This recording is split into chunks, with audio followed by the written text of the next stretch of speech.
Hello, hello, hello. How is everyone doing?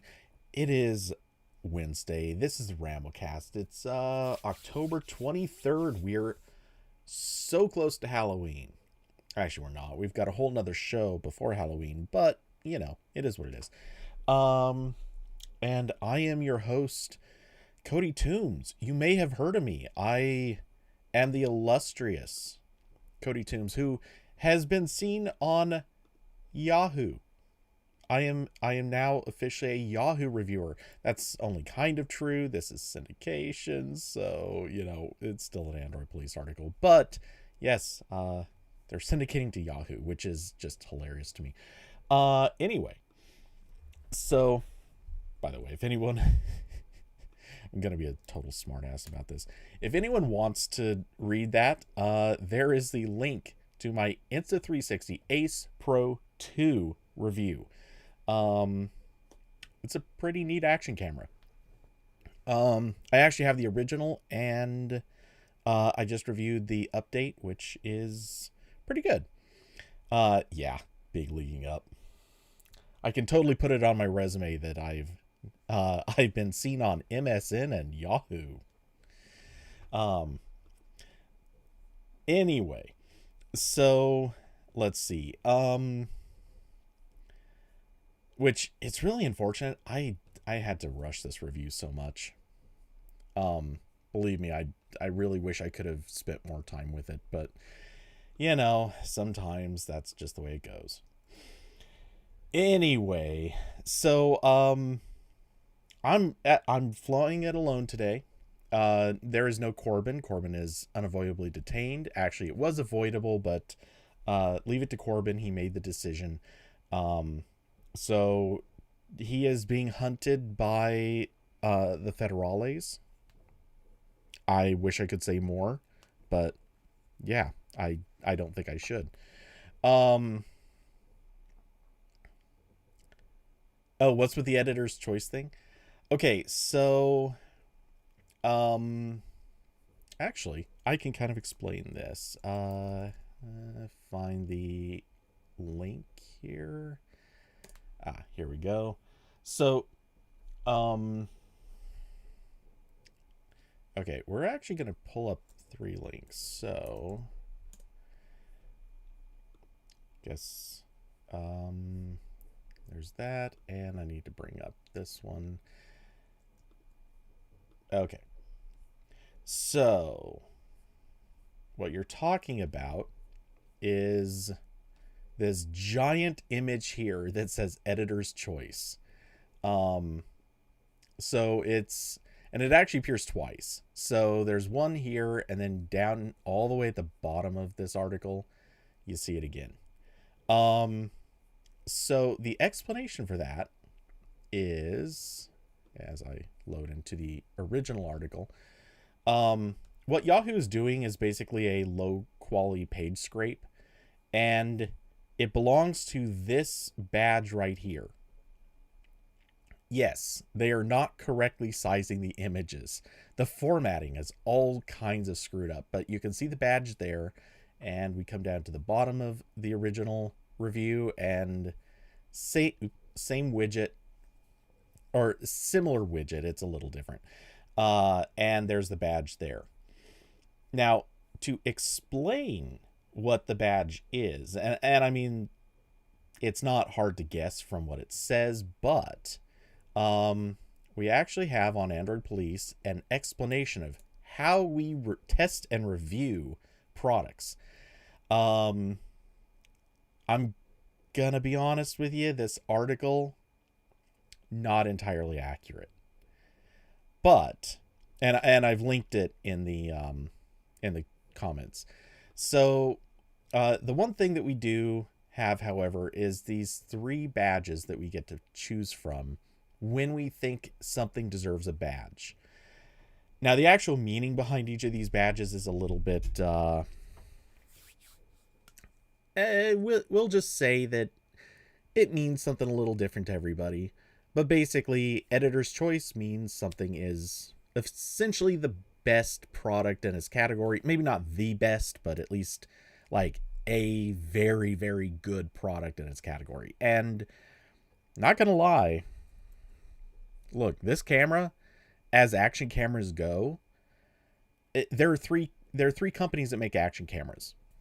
Insta360, and they've only been doing this, depending on how you count it, it's either been for a little over a year, or it's been for like 3.5 years. It depends on which product you want to count as their first action camera. And if you really want to count it, actually, I guess you could go back like 6 or 7 years, because they started with 360 cameras, though I don't know that I'd call them action cameras at the time. Then eventually they produced a little tiny, like, pill-shaped camera called the Insta360 Go. And I would say that was objectively an action camera. It just was a very low spec version of an action camera. And then last year they started with the Ace and Ace Pro at the same time. And this year they're refreshing the Ace Pro 2. Anyway, so Insta360 has been doing this. They're basically technically new to the action camera game. There's of course GoPro. Everyone knows GoPro. They've been around for it. Actually, I mentioned this very first sentence in the article. It's been almost to the month. It's like one extra month since GoPro released their first camera 20 years ago. Can you believe it's been 20 years? Seriously, it's a little nuts. And then there is DJI, and DJI makes the action. It used to be Osmo action cameras. And look, I'm just gonna be straight with you. GoPro fell behind. They did. They still make a good camera. It's a really good camera. I would not like if you're not sitting there trying to make a choice between the cameras, GoPro's a great action camera. But at the end of the day, fact is DJI and Insta360 are just better. They just made better cameras. And for cost reasons, maybe you might not necessarily want to go with the Insta360. It is more expensive, but not by a ton. But yeah, just between the options, like GoPro is behind, and DJI has its own problems. They make really good cameras, but there are things that would dissuade me from going to DJI's action camera. For example, the fact that you have to download the Android app from their website instead of the Play Store. That is a big negative in my mind. So anyway, yeah, the editor's choice is effectively best of the best.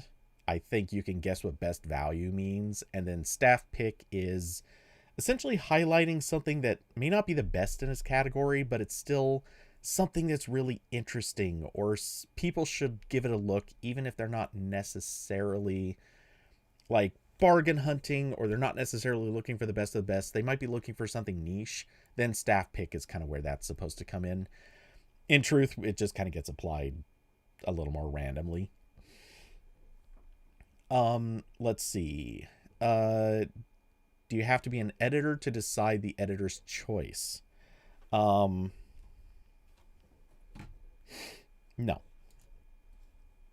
As a matter of fact, this particular badge, it is the highest honor that can be given, yet it's honestly kind of the worst named.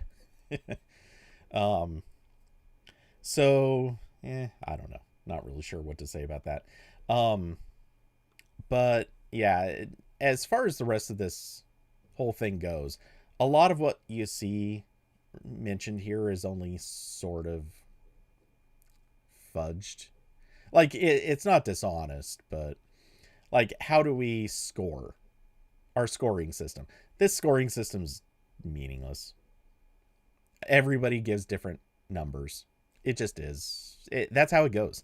Like, the numbers that people give in ratings, or like review scores, they exist to appease Google. And I'm not even kidding about that. That's absolutely a thing. Because Google cares about review scores being on reviews.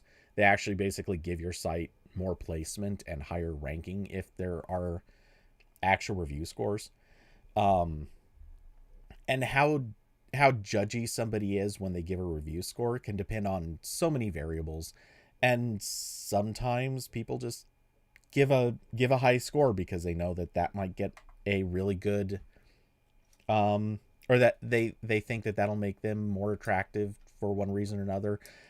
Some people will give low scores. Well, I say people, but I mean websites actually. They'll give low scores because they want people to click through to find out what's wrong with the product. Um, there are a lot of weird strategies that I've seen. Um, my basic advice is ignore scores. They mostly are just garbage. Um, Nils, do you have to be a fireman to extinguish a fire? You don't have to be a fireman to extinguish the fire, but once you have extinguished the fire, you become a fireman. So, I mean, that's how it works. That's the deal. So, anyway, this was meant to be just like a side goof, but I'm going to use it as a perfect transition into, do you have to be a policeman to be on Android Police? Um, you do not have to be a policeman. You have to have been pursued by the police to be on Android Police. Um, you definitely don't have to be an Android writer.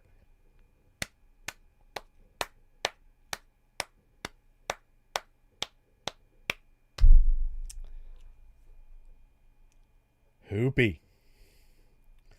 Doing them dirty. I like it. Um, okay, so oh no, Nils, I got what you were going for. I think I'm just having fun with it. Um anyway, so um I'm going to take this perfectly not at all planned. I guarantee it. In no way, shape, or form was this planned. I swears. But I'm going to use this as a transition to the first story. The FTC's fake review crackdown begins this fall. No, there are no fake reviews. None. And we definitely don't do them on Android Police. No, actually, we don't. But that can't be said for all sites. Certainly it can't be said for all sites. Oh man, it definitely can't be said for all sites. But that's not what they're talking about. They're actually talking about basically customer reviews that would appear on, let's say, Amazon, or if you go to any company that manufactures a product and they have let's say customer reviews or opinions or whatever written on their site. If those are fake, the FTC wants to know about it.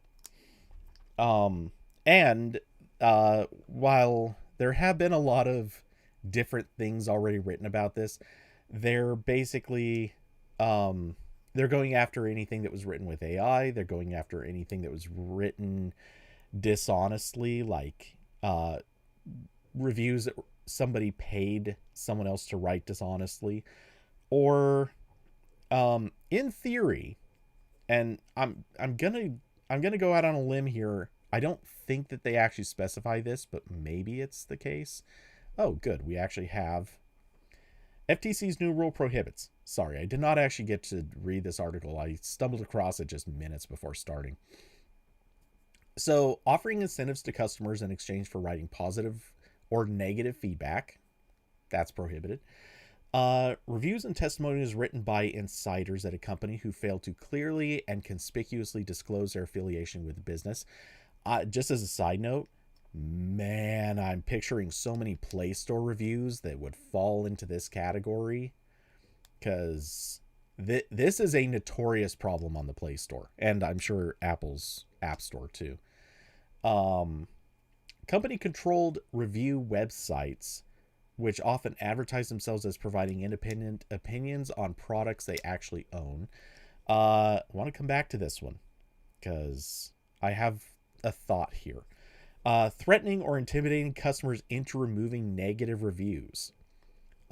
This has actually been a thing. Wish that was a joke. Or buying or selling fake followers or views on social media. Um, which is an interesting thing to also have on here. So, coming back to this one, company controlled review websites, which often advertise themselves as providing independent opinions on products they actually own. What I'd like to know is, does this also apply to websites that are not company controlled, but rather they write reviews as if they had used the product but have not? Because without naming names, I absolutely know for a fact if you at least websites. Well, yeah, I know of a couple websites that have done this without question, and I know a few reviewers who work at various places that have also been guilty of this. Um, it's particularly funny if you go looking around at certain reviews and, let's say, find one where a person lists product features or traits of a product, and you look at it and go, I mean, I can look at the pictures and I can see, let's say, maybe this product does not have the port you say it does. And you spent a whole paragraph describing this port and its value, and it's definitely not there. I'm just saying, I literally have this example in my head.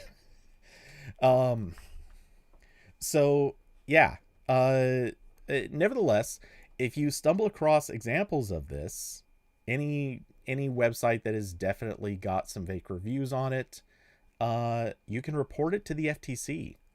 This is the thing, and I suppose I will also link the article in case anyone wants to check it out. Which, of course, the FTC has already gone after a couple of companies for this, particularly some Amazon resellers, or, well, sellers on Amazon. Um, so with some luck, this will hopefully reduce some amount of the fakery that's gone on out there. In truth, I don't think it's going to do a lot. In large part because most of the larger companies that are credible are already not doing this, or the way that they do it is a lot more subtle. For example, if a company knows that it has good products, sometimes they will just politely incentivize reviewers, or politely incentivize customers to go on and review their products. Um, this usually isn't anything too egregious, and to be fair, I don't think anyone really minds that. Um, and for good products, that actually kind of seems fine anyway. Um, where I think we see a lot of the false reviewers is those magically created little companies that show up on Amazon with a name that looks like it was just somebody mashing the keyboard. They exist for, say, 6 months or a year, and they sell products. They put up a bunch of fake reviews. It they stick around just long enough to make their sales, and then somewhere someday, after enough real reviews roll in and the review is absolute garbage, like they start off with a bunch of good looking reviews, and then 6 months later, people have had the products are falling apart, and lo and behold, the review scores start dropping. Then those companies usually disappear like a few months after that. Um, I don't see this fixing that problem. Um, because the FTC, and I know from some experience, they're slow to react. And they're gonna be, like, it's a government office, and they're trying to collect, they're trying to collect evidence. They have to do things through legal standard or legal means, and that's a hard thing to do. So by the time they successfully can determine anything, it's a little too late to do much about it. So, yeah, I honestly don't see this really fixing too much, but you never know. Maybe it'll go some distance eventually. Or maybe this will become the framework for doing more about companies that are doing this. Who knows? Um, but this kind of I didn't plan it, but I knew this was in here, so this is our perfect transition into the next topic. Oh, Amazon is aiming to take on Temu. They are working on a low cost storefront that is going to sell garbage. Um, this is the report that's going on right now.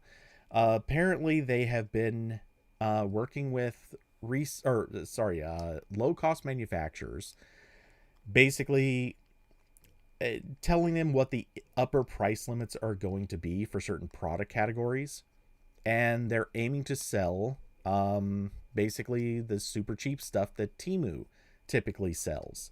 The particular list that has been given already, and this is so gross already, the upper price limits, stressing upper price limit, is $8 for jewelry, $9 for bedding, $13 for guitars.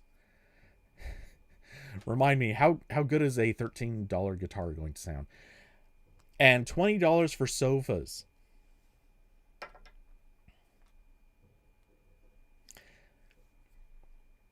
I just want everyone to take a moment and picture the $20 sofa. Just think about the last time you had a date over to your place and you're like, hey, take a seat on the sofa. Hey, guess what? It only cost me $20.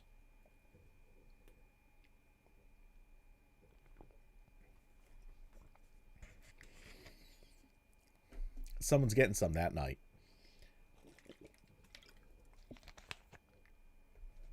So, the it seems that they are working with companies in their Guangdong, China fulfillment center. So, and I apologize if I'm mispronouncing that, but I mean, fulfillment center is a hard word to say. Anyway, the $20 gets you an Amazon driver for an hour to help you steal from your neighbor. I like that. So this is this isn't surprising. Notoriously, Temu has been undermining Amazon in a lot of ways. Obviously, they've been taking advantage of, and if you don't know much about this, there's a whole explanation. But basically, Temu has been taking advantage of basically some oddly negotiated terms with the postal service, and that's how they've been arranging for extremely cheap shipping. And Amazon is basically probably going to be taking advantage of a similar loophole. But Amazon was not specifically working with manufacturers that would produce or provide extraordinarily low cost goods. And that's where Temu was basically operating. And for those that don't know, Temu's products have been notorious for basically being the most regrettable things you could ever buy. It's stuff that typically breaks down very fast. There has been a shockingly high rate of products coming across to the US with lead paint. Various other chemicals that have been used for cleaning or coatings. Pretty much any sort of lacquer that's on a product, avoid it because it's probably toxic to touch. These are actual real highly common problems with things coming out of Temu. Double advice: never ever use anything that you get there if it involves cooking with it. If it's a cooking utensil, do not let it touch your food. You're trying to kill yourself. That is a form of quick, well, maybe not quick, but certainly a form of suicide. Um, if you're thinking about using Temu products for cooking, you should in fact call the suicide hotline. Anyway, wow, if I don't get myself sued with that one. Um, so, as it stands, Amazon has conveyed that their shipping prices will, or that the shipping deal, I suppose you could call it, is going to be between $1.77 and $2.05 to ship a 4 to 8 ounce item, and between $2.67 and $4.16 for items that are, or sorry, that's compared to those prices for things that would go through their normal fulfillment center. Um, oh, Hoopy, it wouldn't get a jail sentence. They'd just try to come after me for, I suppose it'd be libel? No, slander. Whichever. I always mix up the two. Um, so yeah, I'm not overly worried about it. I think Timu doesn't care at this stage if anyone says anything bad about him. Um, Regardless, this is bad times. Basically, Amazon is going to be, they'll take RambleCast as compensation. Oh, I dare them to. um, so yeah, this is basically Amazon's race to the bottom. I have a feeling they're going to start funneling people into this uh, low cost storefront at some point. They're certainly going to be marketing it heavily once it's ready, and I am dreading how much this is probably going to dominate like Prime Day events. It's probably going to become the new thing where you just accidentally get redirected into their low cost site. Look, they're concerned, and rightfully so, but they're concerned that too many people have been going to Timu. The obvious result of that is that they're going to feel the need to compete probably very aggressively, and that's not wonderful. So I'm just saying, watch out. It's probably coming. Amazon's going to put 100, I think that was supposed to be 1M, 100 million man hours into getting this, and then operate it at a big loss for a decade. Oh yeah, 100%. Um, Put me back on Twitch. Speaking of, I probably am actually going to start up on Twitch again not too long from now. Um, so yeah, I think that this is probably going to be ultimately a bad thing, but in the meantime, we'll see. One thing I'm curious about, because as I just finished saying, a lot of the products that come from Temu are notoriously toxic and low quality. Is that what is that the standard we can expect from Amazon's low cost warehouse? Now, bear in mind, Amazon products are already notoriously low quality. Well, the products that Amazon sells through its storefront.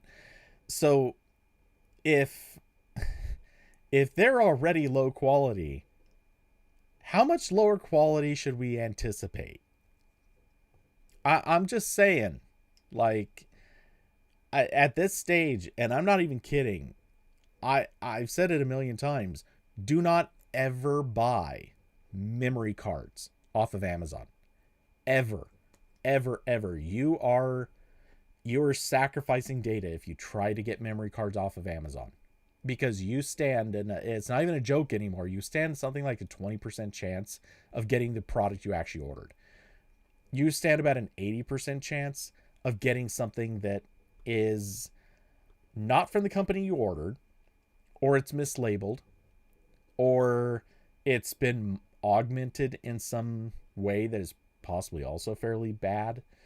Um, Usually it's just mislabeled stuff, but there can be a lot of other really unexpected side effects. So Amazon Absolute Basics and Amazon Insufficient. Nice. Um, but yeah, solid advice. Do not order certain types of products that are easily counterfeited, because you're gonna get counterfeits. Like Amazon is rife with them. Um, so if regular Amazon already has such a big problem, how bad are things going to be in their low cost warehouse? Like, that's going to be a really bad place to be.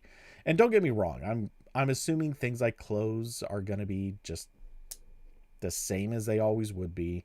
Um, cheap jewelry probably is going to be, not the metals or the materials that are promised. They're probably not even going to look like what is pictured on the website, but at least it'll be in the ballpark.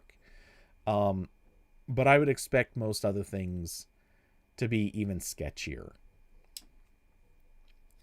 Um, Google Shopping Express, yeah.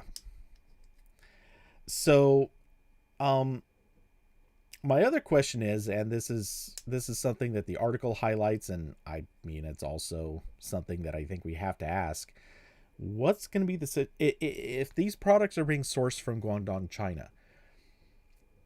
What's the situation going to be with forced labor? And I mean, this is already a known problem there. Not only is it a known problem there, it's already a known problem with some of Amazon's existing products and sellers. How bad is it going to get when we're talking about the low cost store? Um, and look, we know Amazon's history with workers in the US. They already don't treat US workers that well. I'm thinking Amazon not only doesn't care at this stage, I kind of wonder if they might even be approaching companies with kind of the statement of, not only do we not care, we encourage it. I'm not saying that that's what they're doing. I'm saying I just wouldn't be surprised. So, um, yeah, kind of feeling like Amazon's crossed that threshold into sort of the lowest ethical bar and below. And who knows? Maybe I'm wrong. Maybe they will prove us wrong. I don't think they're going to, but they could. Okay, so moving on. Which do I want to hit? Okay. I guess since we're already talking about deep consumerism, let's go to Apple. So this is and actually Hoopy just mentioned Apple. That's literally perfect. So Mark Gurman, he's back, like he is just about every other day, with another Apple report. And this time it is about the event coming next week. So well, the event coming next week and what to expect then, and also what to expect with future products. So the event next week is basically lined up to announce refreshes for the MacBook Pros, Mac Minis, and iMacs. In all likelihood, well, actually beyond likelihood, it's pretty much certain, they're going to be shipping new versions of each of these with the M4 chips. At present, there's no reason to assume that this is going to be base level M4s. This is probably going to be versions with the Pro, Max, and possibly Ultra. I think it's probably just going to be Pro and Max, but we'll see. And yeah, that sounds to be kind of it. I don't know if they're going to be shipping accessories, because as plenty of people will tell you, USB-C versions of these things would be phenomenal. Somewhere out there is someone who's ready to buy them.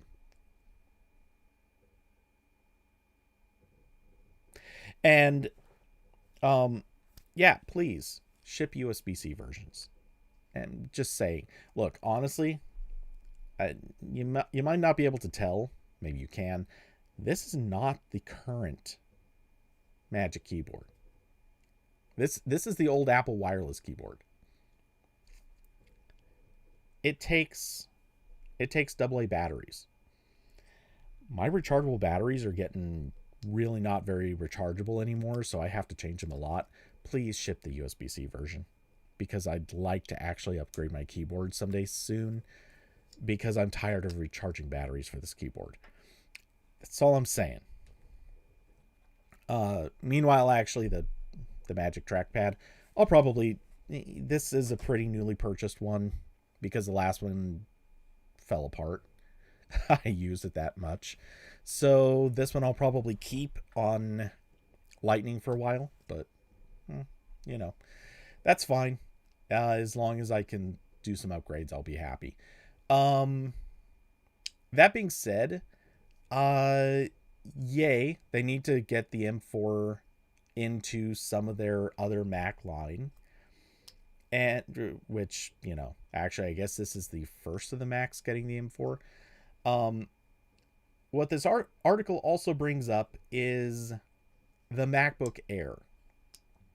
Evidently, the MacBook Air is going to be an exception to this. It's not going to come until next year. Sometime early in 2025, we can look forward to the M4 MacBook Airs. For those that don't know, the MacBook Airs have not been updated since the M2.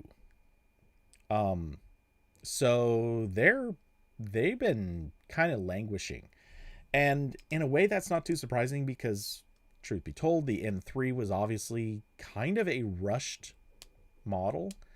Not like half of the Mac lineup never even got an M3. The M2 is still the current chip for several units. So, yeah, it's sort of time. There needed to be some updated or some refreshed Macs that have an M4.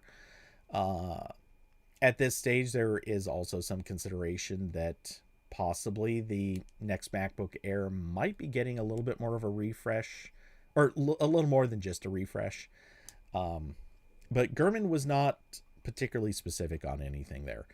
He also mentioned that a new high-end Mac Studio, that is the version that comes between basically the Mac Mini and a Mac Pro, the new Mac Studio should also be coming sometime later next year.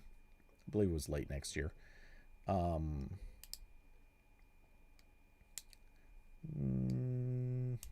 Okay. Not seeing where that's specifically mentioned, but I'm pretty sure I remember seeing it was expected for a later time frame. Let's see. Hoopy. Also, who's upgrading Gen over Gen and getting an Air and not a Pro? Okay. While I agree with... I agree with the sentiment there. Wait, the iMac hasn't been refreshed since the M1? I actually did not realize that. Is that accurate? I'm pulling it up right now. Because that's kind of embarrassing if true. iMac.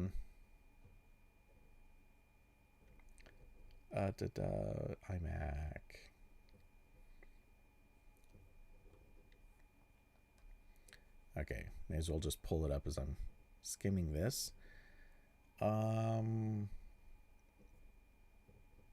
Okay, the iMacs on this page are all M3s. Yeah, you forgot because M3. That's fair. I was going to say, there's no way the iMac went without getting the M2. I didn't realize it had gotten the M3, to be honest, but And I think this is one of the few computers that did get an M3. I know the MacBook Pros also got it. Um, all the MacBook Pros should have M3s. Um, yep, all of them have the M3. Wait, is there one down, or do they have some down here that are? Nope. Okay. Yeah, so all of those have M3s. It's just the MacBook Airs and was it Mac Mini? I think might still have an older one. Yeah, the Mac Minis are all M2s, so they were very due for a refresh. And obviously the MacBook Airs are also on M2s. Um so um oh yeah, no. I'm yeah, 100%. It was the oh, by the way, yeah, we also decided to update the iMac with an M3. I think the only computer that might have gotten an announcement, like a proper announcement, was the MacBook Pros. Because it is also the look, you can debate like how many MacBook Airs do they sell versus MacBook Pros, but the fact is they still make a pretty hefty markup on the MacBook Pros, so they care a lot about that computer.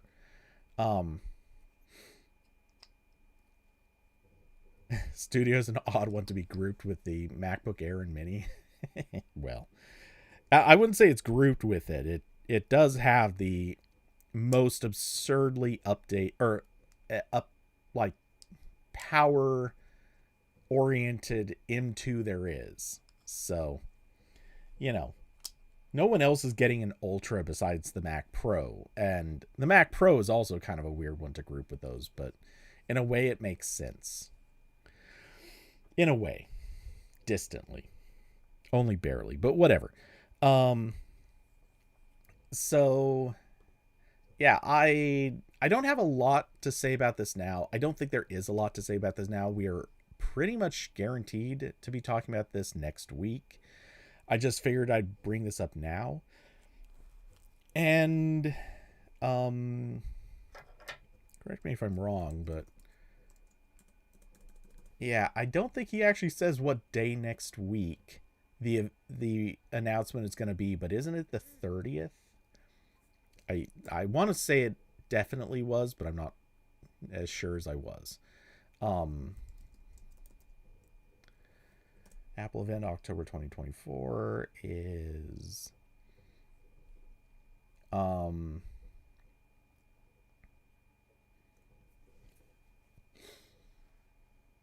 okay, according to Macworld they still don't even know. Really? Wait, Apple events. Do we have wait, this is the Apple events site and they don't even have the okay, there it is. Oh no, that's 2023. Huh. Okay, so they don't have their do they not have the I guess they haven't announced it yet. Okay. So but we really know it's coming, so I'm expecting on the 30th because no one's going to want to nobody should ever announce anything major on October 31st. Hear that, Google? Wow, I didn't even activate anything. But listen, never do that again. Actually, I really don't care if you ever do that again because I don't cover news like I used to, but never do that again. It's really a jerk move. I'm not even kidding. Like, this actually happened. They released a new version of Android on October 31st once. And, yeah, just before I was going to get ready to go out for Halloween, that's when it came out. And, oh boy, was that a really uncool move. Um, but hey, yeah, so it goes. So speaking of uncool moves, actually that could be such a good transition into either of these next two stories, but I'm going to pick on the one that's going to be shorter and end on the long one. So WordPress. good old WordPress. We've covered this. Corbin and I have talked about this now. This is what, the third week in a row. So this is a minor update, but I feel like this is the kind of update that needs attention called to it, because it is so comical in nature that it just needs attention. But not only is it comical, it's also, in my opinion, the greatest example of a company that is trying to destroy itself as rapidly as possible. So the quick catch up is there is a fight going on between the CEO of WordPress and the company that is known as WP Engine. WP Engine basically is a hosting company that also has a bunch of other products. They built a whole business around having WordPress. The name kind of gives that away. And the CEO of WordPress has decided to basically call them out, accuse them of quote unquote strip mining WordPress, and basically just not contributing anything back, which is, I mean, it's a little true. It's not true, but it's a little true. So this has taken a bunch of really messy turns, and so far the CEO of WordPress has basically come out looking like a moron in this equation. He's doing pretty much everything wrong, and he is striving to make himself look like the bad villain in this story.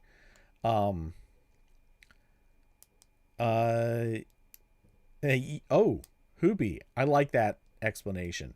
Tumblr is cursed, therefore that is the explanation for WordPress's absolute miserable failure here. I like that idea because it kind of fits, and when you even knowing a little bit of the backstory on Tumblr, that's actually really painfully appropriate. But okay, so there have, in the course of this situation, both companies have sent cease and desist orders. We're now approaching the point of lawsuits, or rather we are into the point of lawsuits. But there is something I have to read, because this, when you hear it, it gives you the sense of feeling that you just don't want to get from a company. So, I'm literally just going to read this bit out, word for word. The attorneys for WordPress co-founder Matt Mullenweg make it clear. Sorry, I'm not going to go word for word. They make it clear that WordPress.org is not WordPress in a legal response to WP Engine's lawsuit. The response also blames WP Engine for relying on WordPress.org, quote, a website owned and run by defendant Matt Mullenweg individually. So the exact quote reads, WP Engine, a private equity-backed company, made the unilateral decision at its own risk to build a multi-billion-dollar business around Mr. Mullenweg's website. In doing so, WP Engine gambled for the sake of profit that Mr. Mullenweg would continue to maintain open access to his website for free. That was their choice.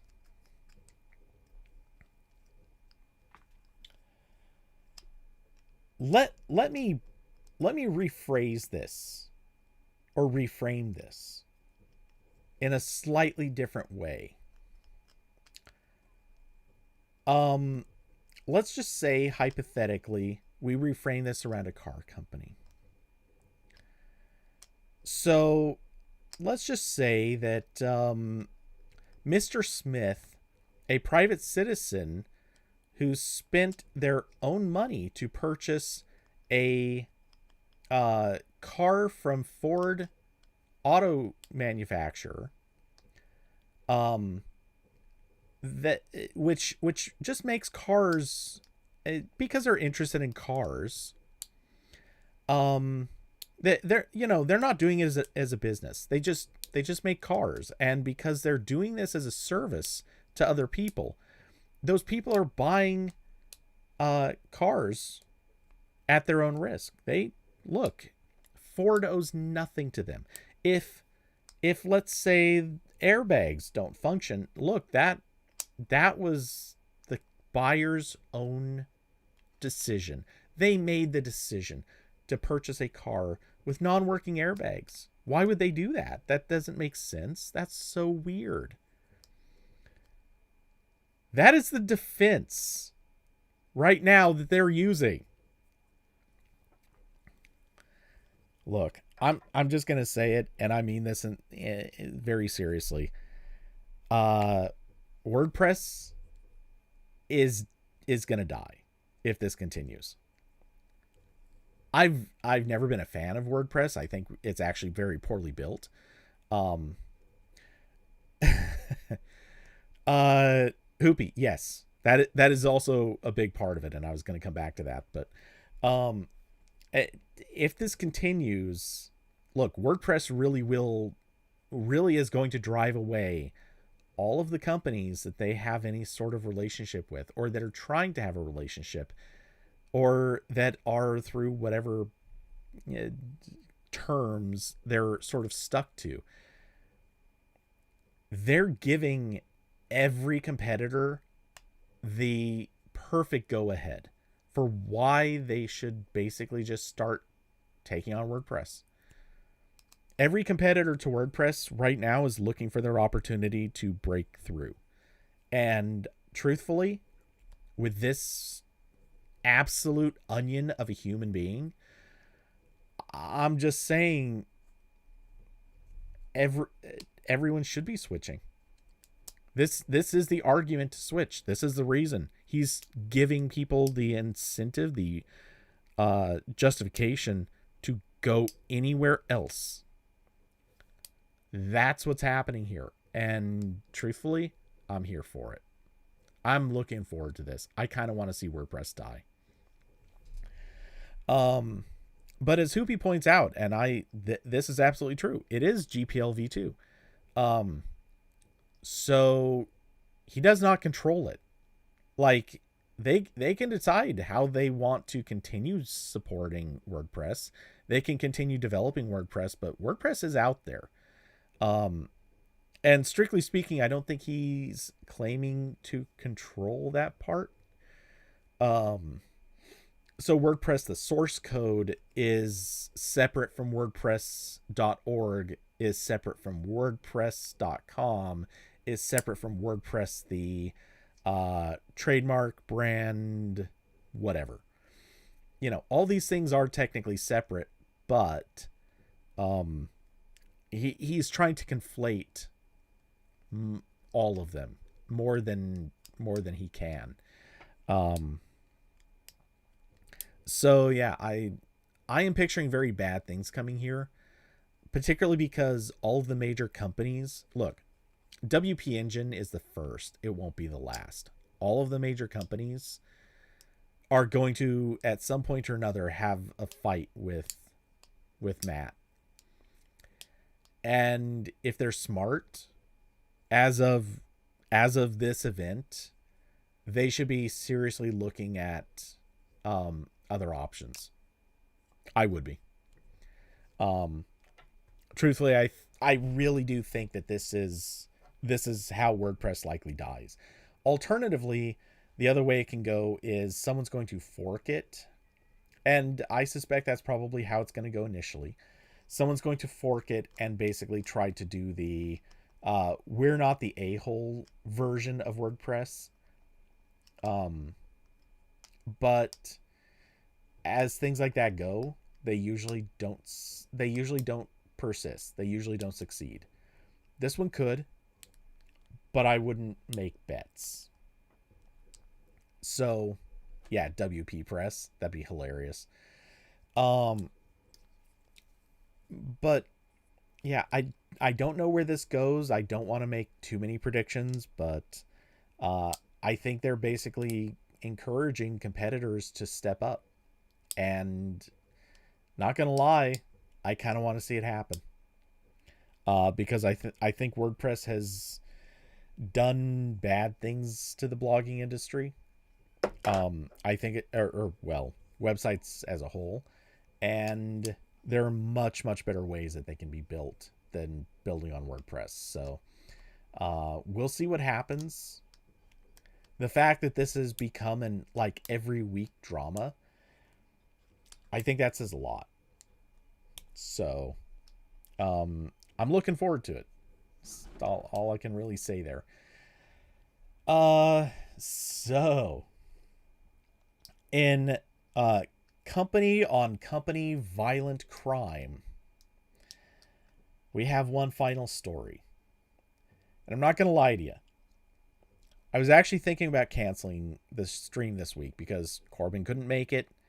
There weren't a lot of stories going on. Um and uh I mean, I'm kind of I've got plenty of work I need to do, but I just had to talk about this. There's no way that this particular story cannot be discussed. I'm dead serious. The moment I saw this, it's like, yeah, I have to do a stream. ARM wants to scrap the license arrangement they have with Qualcomm.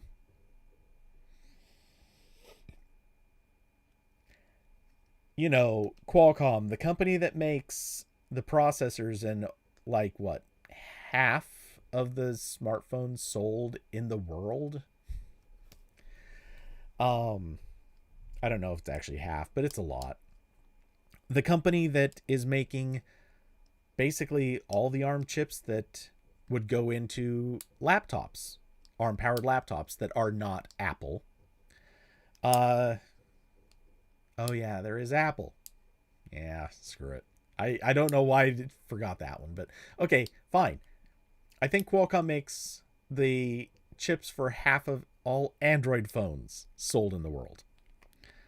With the other half being split between MediaTek, Samsung, and uh, whatever other sort of lesser known companies just happen to also be in the industry. Um, but Qualcomm makes a lot of it. They make a lot of chips for smartphones. Um, so they are without question one of ARM's biggest customers for uh for the license. And yeah, now ARM it, so the quick catch up on this, and this one also requires a bit of a brief catch up. Um, ARM, for those that don't know, and I can't imagine anyone listening to this doesn't know this already, but ARM basically makes the instruction set that is used by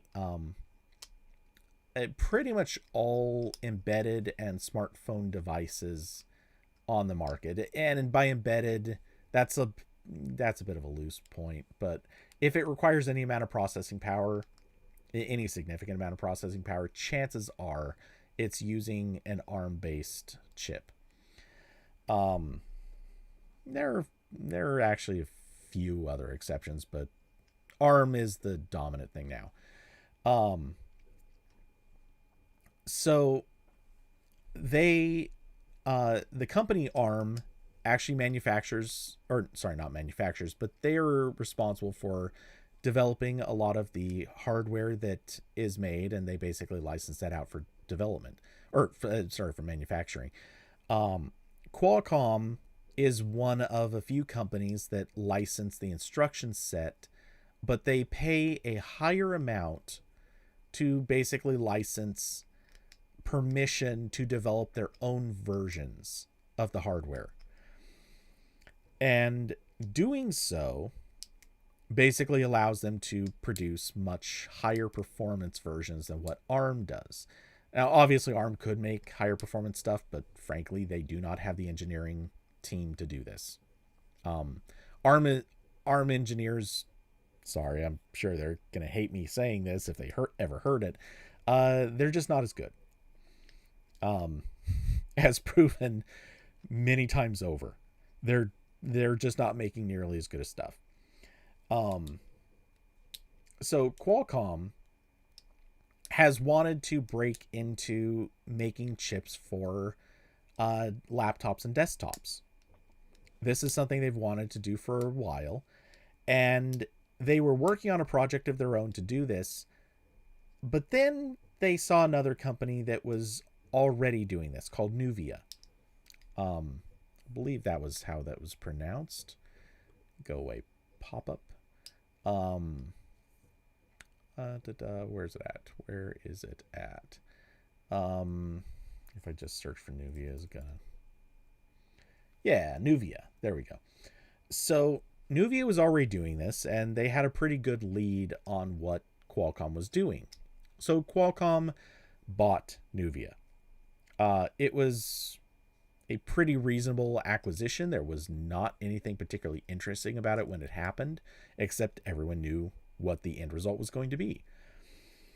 The problem is, ARM saw this and basically said, hey, we're not cool with this. When Nuvia negotiated this deal with us, they, well, look, I'm going to read between the lines a little bit, but I'm pretty sure Qualcomm's logic here was, we're pretty sure Nuvia was not going to take the world by storm, and they were too small to be relevant. So we were hoping that they would succeed, and then we would renegotiate a more expensive arrangement with them at the time. Once they were already committed. Qualcomm has been, running on their own license, but their own license only covered them basically to make stuff for smartphones and tablets.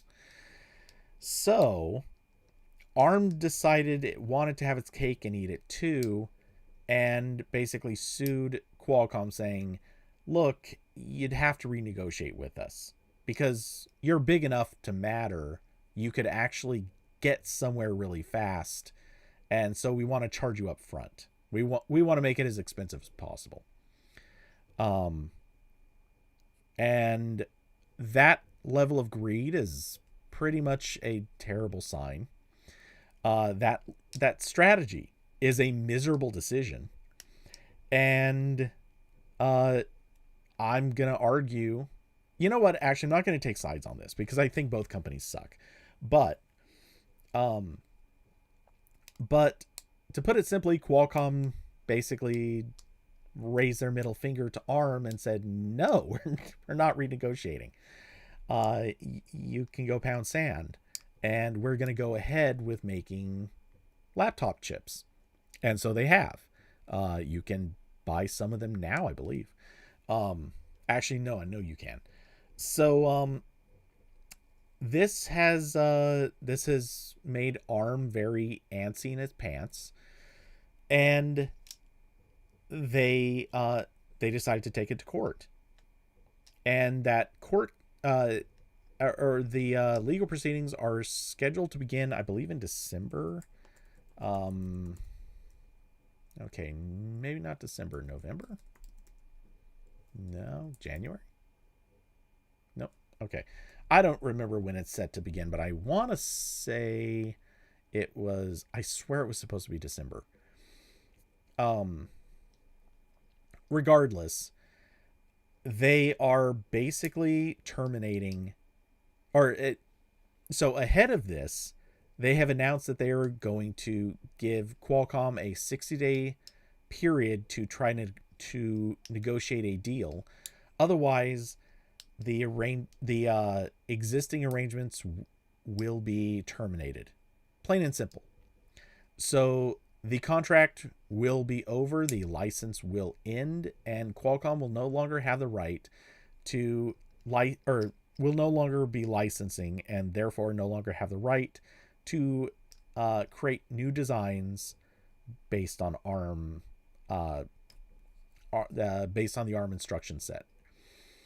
Now, if I recall, I remember somebody saying that this would allow them to continue manufacturing for some period of time, but they would not be able to design new chips, which effectively, that means that they could probably get away with developing hardware for, or sorry, not developing, but they could probably continue to have chips manufactured. But, come a year from now, when everyone's expecting new chips, if Qualcomm cannot develop new hardware, that pretty much means that they're out of that game. Where does this go from here? Now, first off, I'm gonna go out on a limb and say that I think Qualcomm, because they don't want to see their entire business crumble, I think they will negotiate a new contract.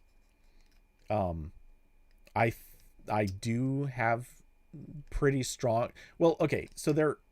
I let me, before I go down that road, let me also speculate.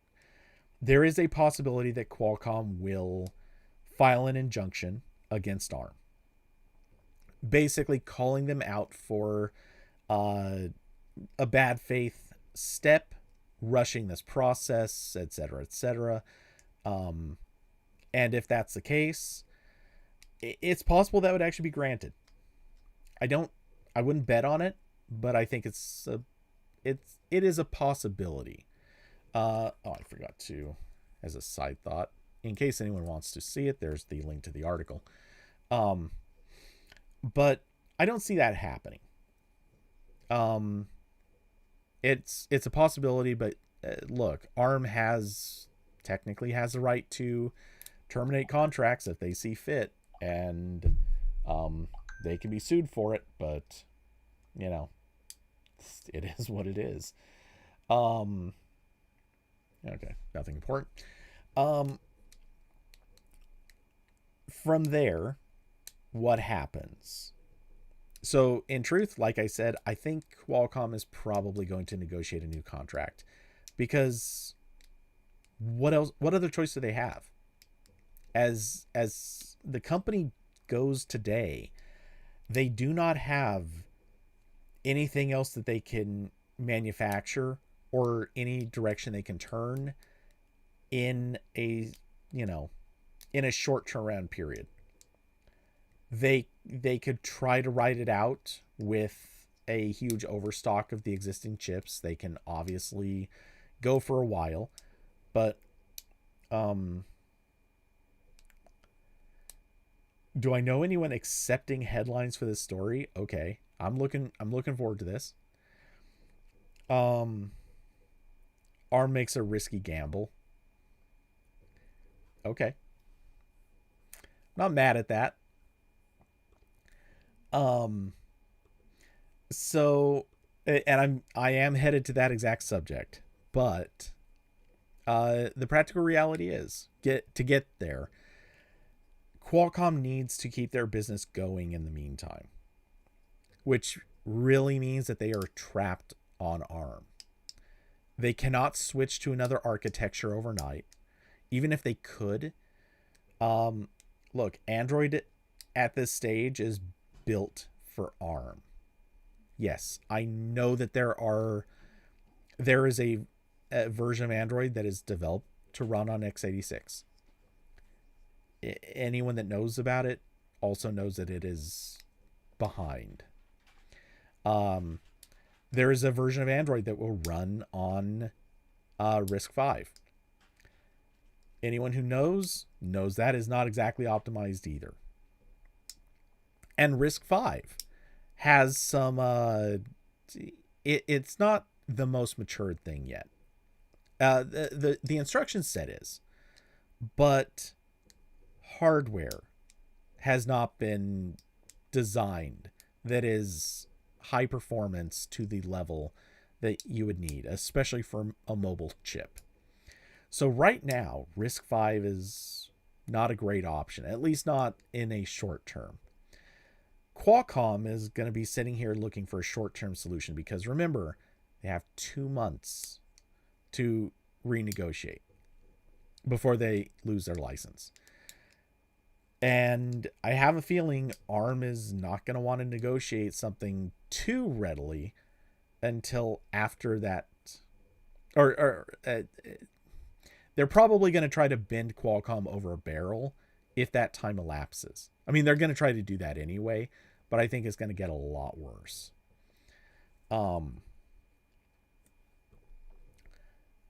Hoopy, ARM not worth it. Time to return to MIPS. Oof. Oh no. No MIPS. No MIPS. Sounds like a medical condition. Anyway, I'm sure they loved hearing that. So yeah, my hunch is Qualcomm will have to negotiate a brand new deal. And that again is dependent on whether or not they can get an injunction to hold off the cancellation of the contract. Now, if they somehow win that injunction, all bets are off because they could go to court. They could win the case and get to hold on to their existing arrangement too. But for right now, I'm going to assume that's not the way this will go. Let's see. What are the next steps though? Now, if somehow things go horribly wrong and Qualcomm cannot negotiate a new deal, honestly, I don't know what happens. I guess Qualcomm is out of the business for anywhere from a few months to a few years. In all likelihood, I suppose they could try to cut a deal with another instruction set. MIPS ironically could be on the list. I doubted it would be, but it's not impossible. They could try to bull rush with RISC-V, and if they're smart, they've already been working on RISC-V. But they're clearly not there yet. So we'll see. That is the biggest we'll see of we'll sees. And in truth, I just don't see it happening.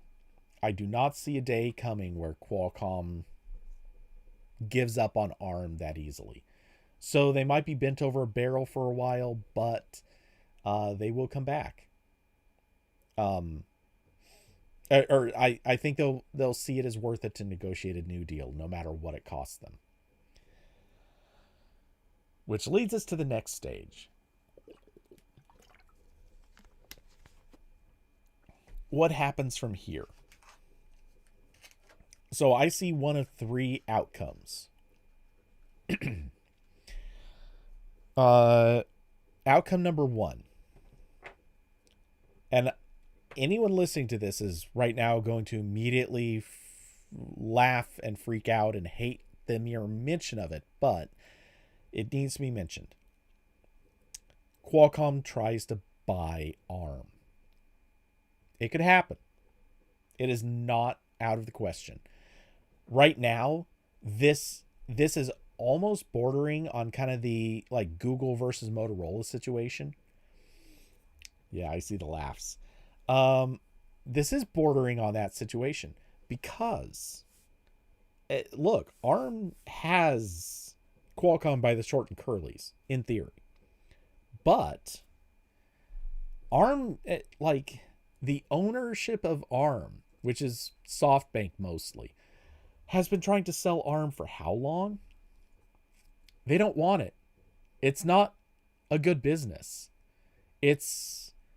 I don't think it's costing them, but I also think it's failing to make money.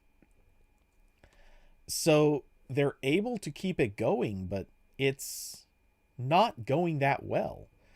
They tried to cut a deal with NVIDIA. That didn't work out.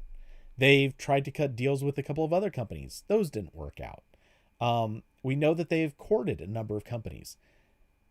At a certain point,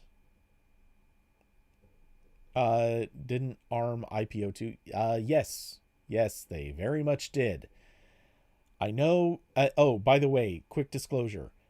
I currently hold a small amount of stock in both ARM and Qualcomm. That stock is currently down. So, as a side note, both of you companies, get your crap together. Because I want you to recover so I can sell off your trash stock. Okay, enough of that. But, um, I didn't think I was playing both sides.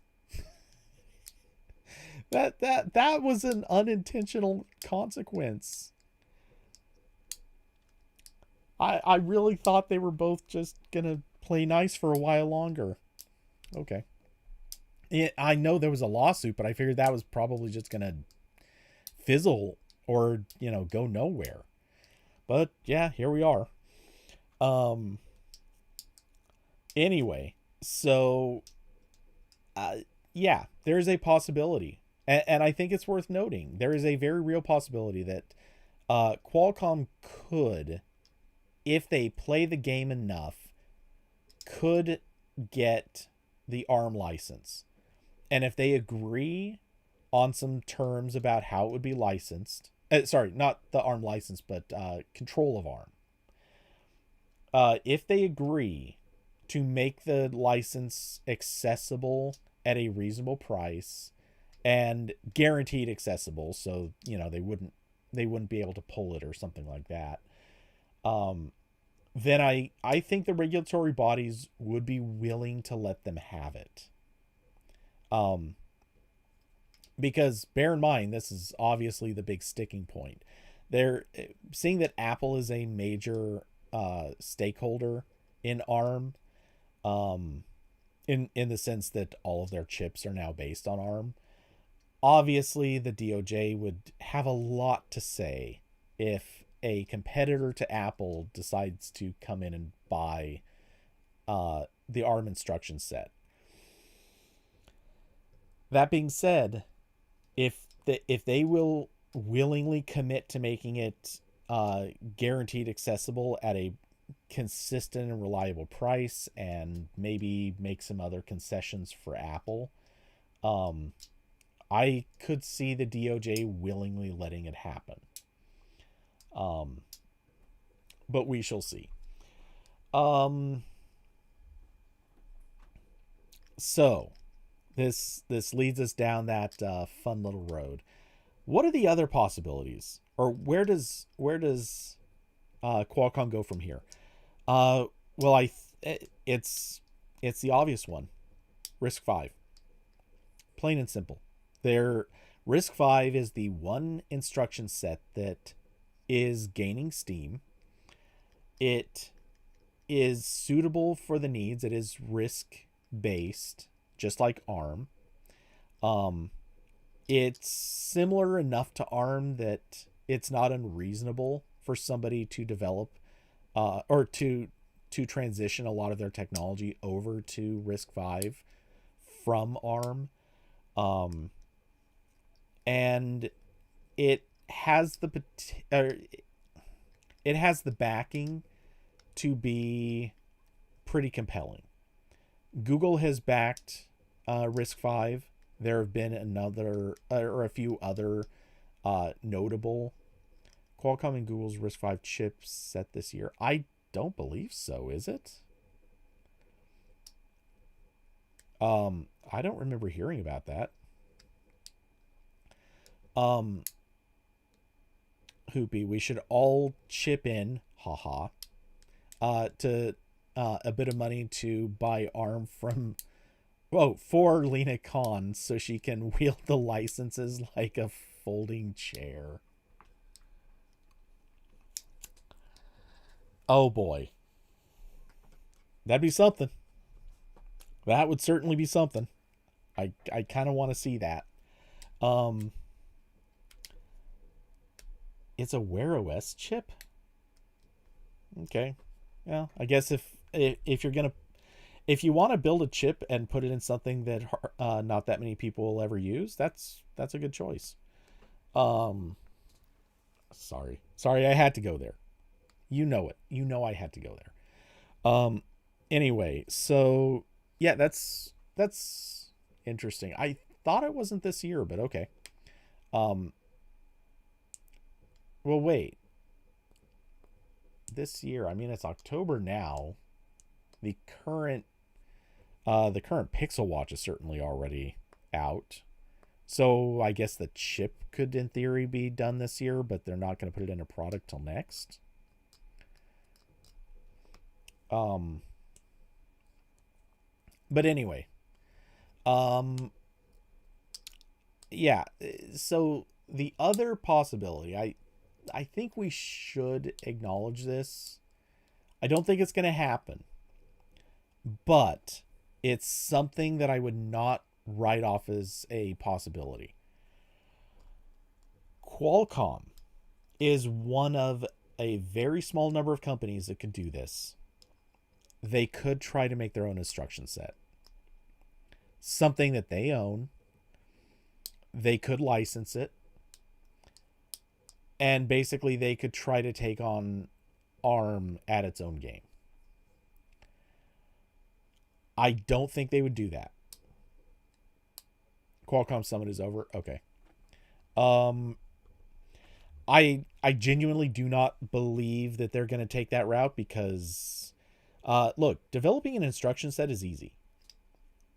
Uh, uh, it's getting the tooling built. It's getting buy-in from various uh, mainstream projects, software and hardware.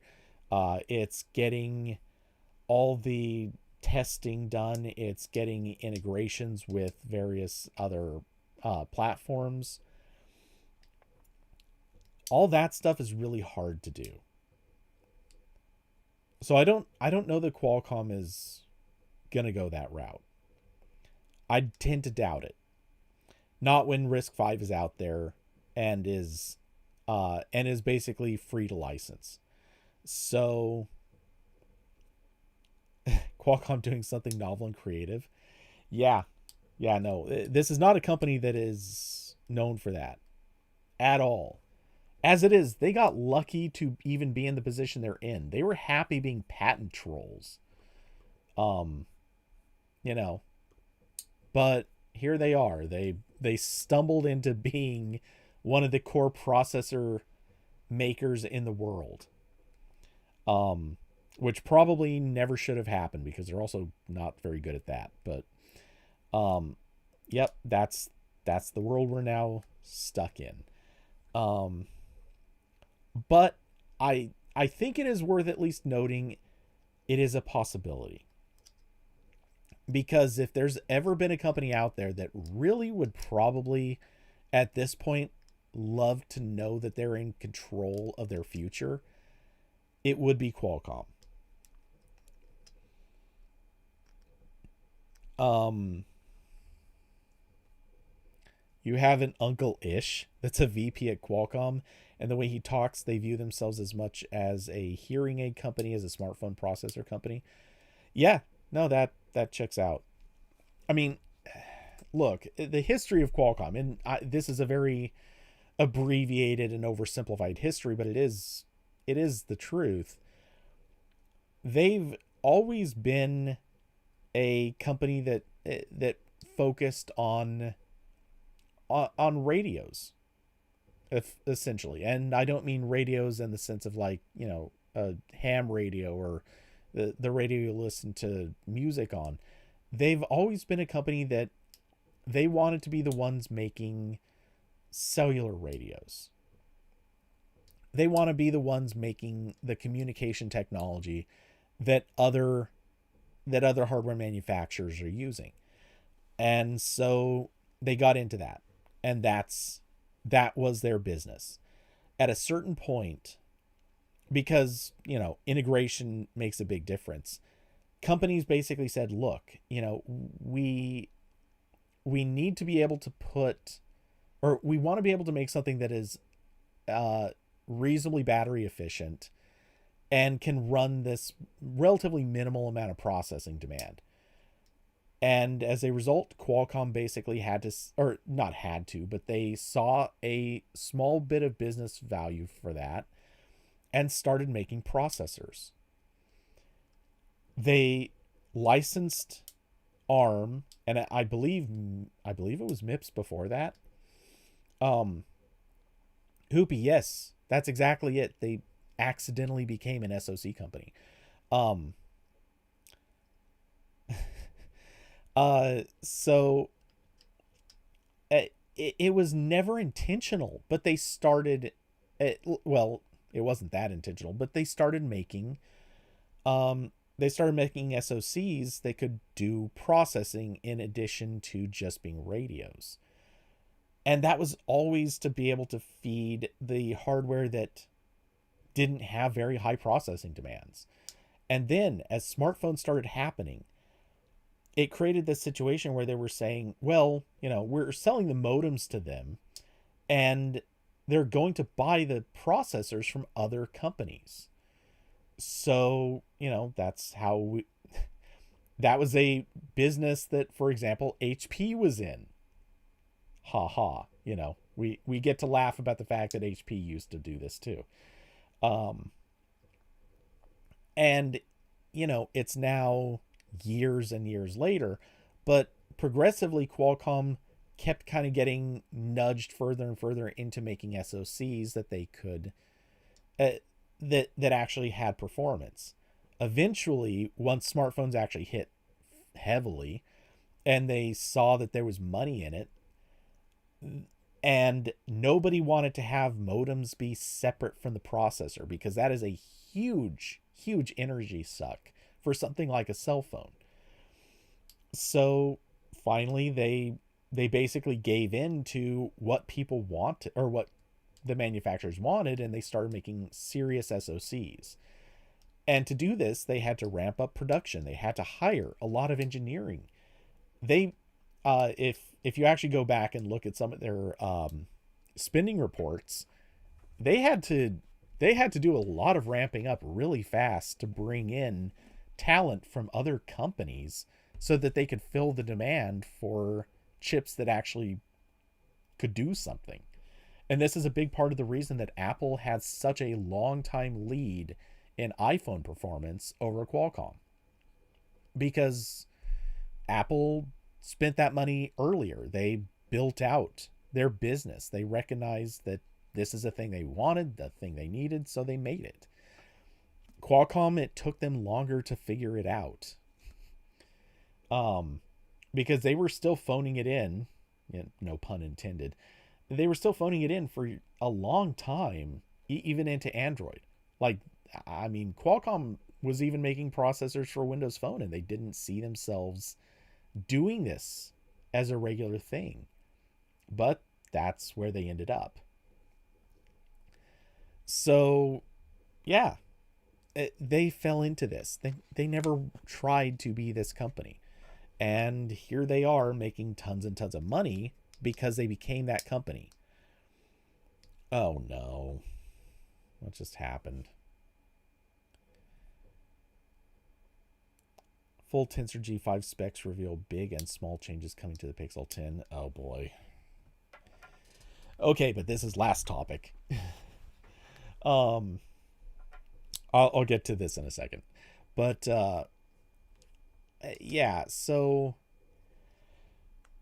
I guess my closing thoughts on this is Qualcomm, look, they've been in the position enough times that uh they're doing things that they never expected to do, but it benefits them to be sort of the kings of their future. That's what worked for them with modems and radios. That's what would possibly work for them with instruction sets. They have partnerships with Google and Samsung and various other companies. If they are willing to commit to it, they probably would actually succeed. I'm not going to bet that that's something they're going to do, but it's something they could do. So I'm not ruling out the possibility they will decide to go it alone. Forgo ARM, forgo RISC-V. They could do that. But I also think that right now they are probably investing pretty big on Risk 5. We don't know it, we don't see it, but and developing a wear chip for Risk 5 is a thing, but I think what we're going to see is a much. I think for now we're going to see definitely a bigger investment into Risk 5, but I don't want to rule out that possibility that Qualcomm goes it alone. And if this happens, what happens to ARM? I think if ARM loses Qualcomm, they're losing one of their biggest partners. That leaves them reliant on predominantly Apple and pretty heavily a lot of the other much smaller companies. The thing is, if Qualcomm goes and a few other companies go to Risk 5 also, it starts raising some interesting questions. For example, where does Microsoft go? What is Microsoft going to do in this scenario? Right now, Microsoft, for most of its history, Microsoft has cared about x86. These days, Microsoft clearly has realized that they need to focus on ARM. What happens when Qualcomm goes to, let's just say, Risk 5? Where does Windows go? Are they going to continue developing for ARM? They will, because Apple still has ARM. And Microsoft does not want to give up on Apple because Apple's computers are doing pretty well. This is IA Erasure. Okay. But if that happens, how long is Windows going to continue focusing on ARM? I mean, is it worth it to pursue some percentage of Mac users? Again, I don't think they'll stop developing it, but how much attention are they going to give to it? Because if Qualcomm goes to, let's say, Risk 5, that means that the majority of what Microsoft is selling Windows on is not going to be ARM. It's going to be Risk 5. And if that happens, how long? What percentage of investment is Microsoft really going to keep making into ARM? Will they continue supporting it at all? We really don't know.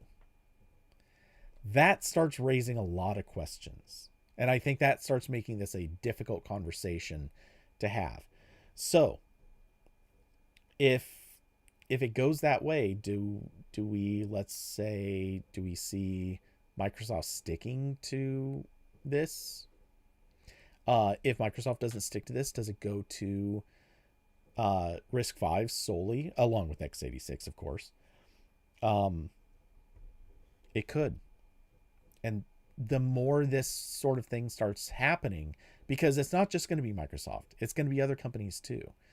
The more companies start switching, giving more and more attention and love to whatever is on the hardware that people are actively buying, which is going to be Risk 5 in this scenario, then they're not going to be dedicating as much to ARM unless they're working with Apple. Or, well, Mac OS, Apple, whatever. That starts complicating matters.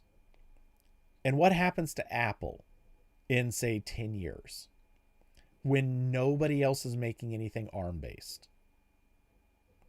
Let's say everyone makes the switch to Risk 5, and Apple's still sitting there paying a fortune for the ARM license, and there's no tooling, there's no other support. The only one that anyone cares about that's still doing ARM is going to be Apple. At which point they probably will have just bought ARM, but what good is that doing? Apple is the type of company that recognizes they want to have control over their future, but they also would benefit a great deal from having an instruction set, from using the same instruction set that everybody else is. That's a situation where Apple might also be forced away from ARM in another 10 years. I'm not saying it's going to happen, but I also wouldn't rule it out.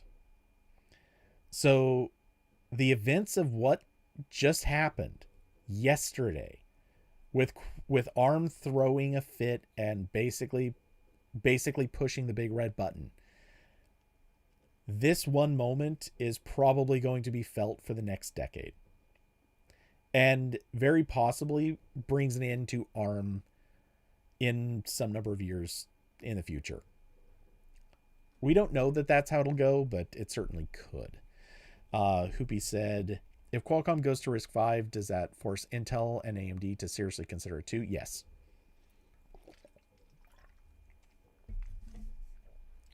I'd actually go out on a limb and say Intel and AMD, actually probably more AMD, but definitely Intel too, are probably already looking at RISC-V. Because unless they are going to try to develop a new instruction set, the fact of the matter is the x86-64 instruction set is pretty much it's on its way out.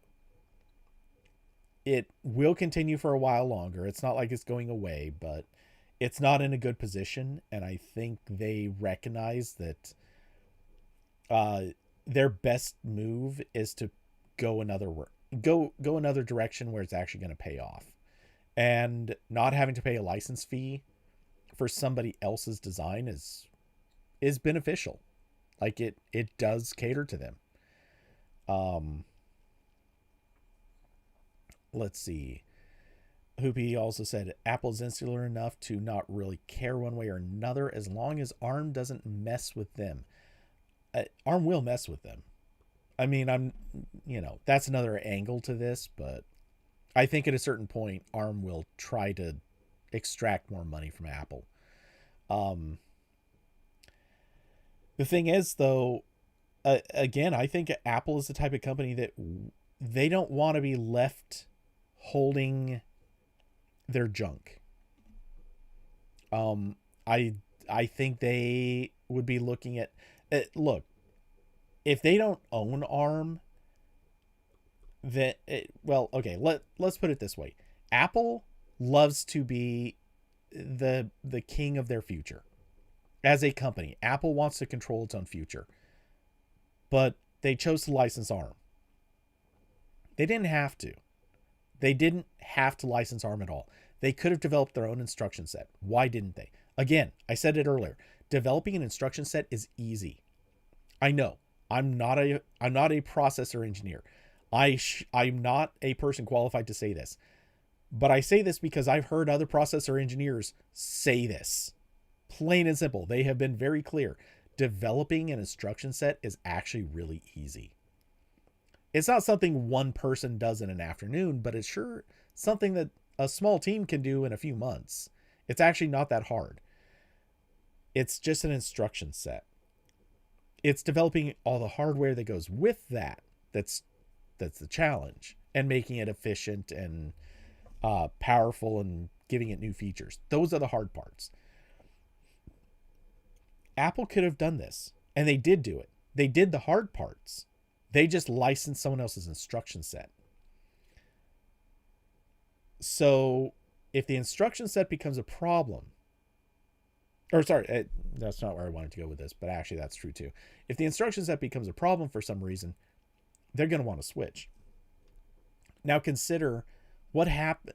And the reason they picked ARM, by the way, instead of building their own, is because there is consensus around ARM, or there was consensus around ARM.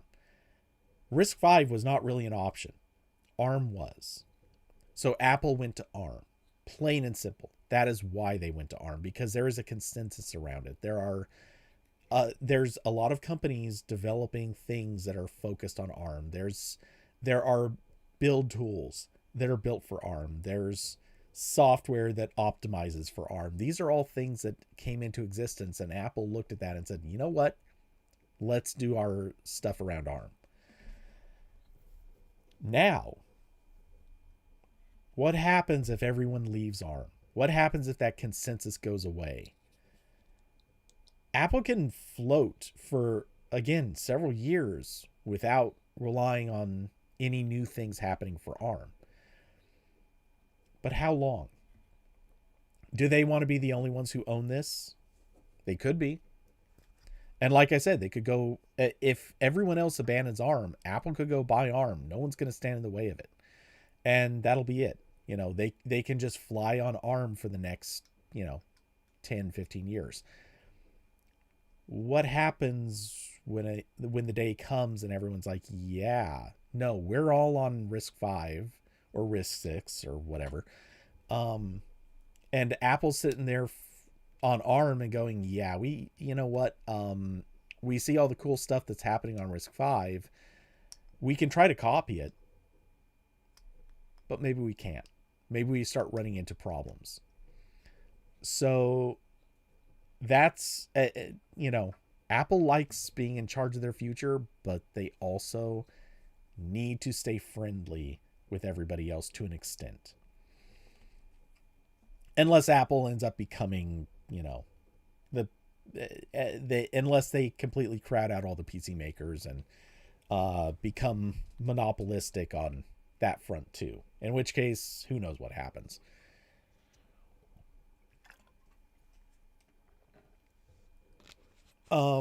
Austin, does Apple have a God level licensing agreement with ARM? I think Apple can do whatever they want, but they do use stock ARM IP and have a licensing agreement through 2030.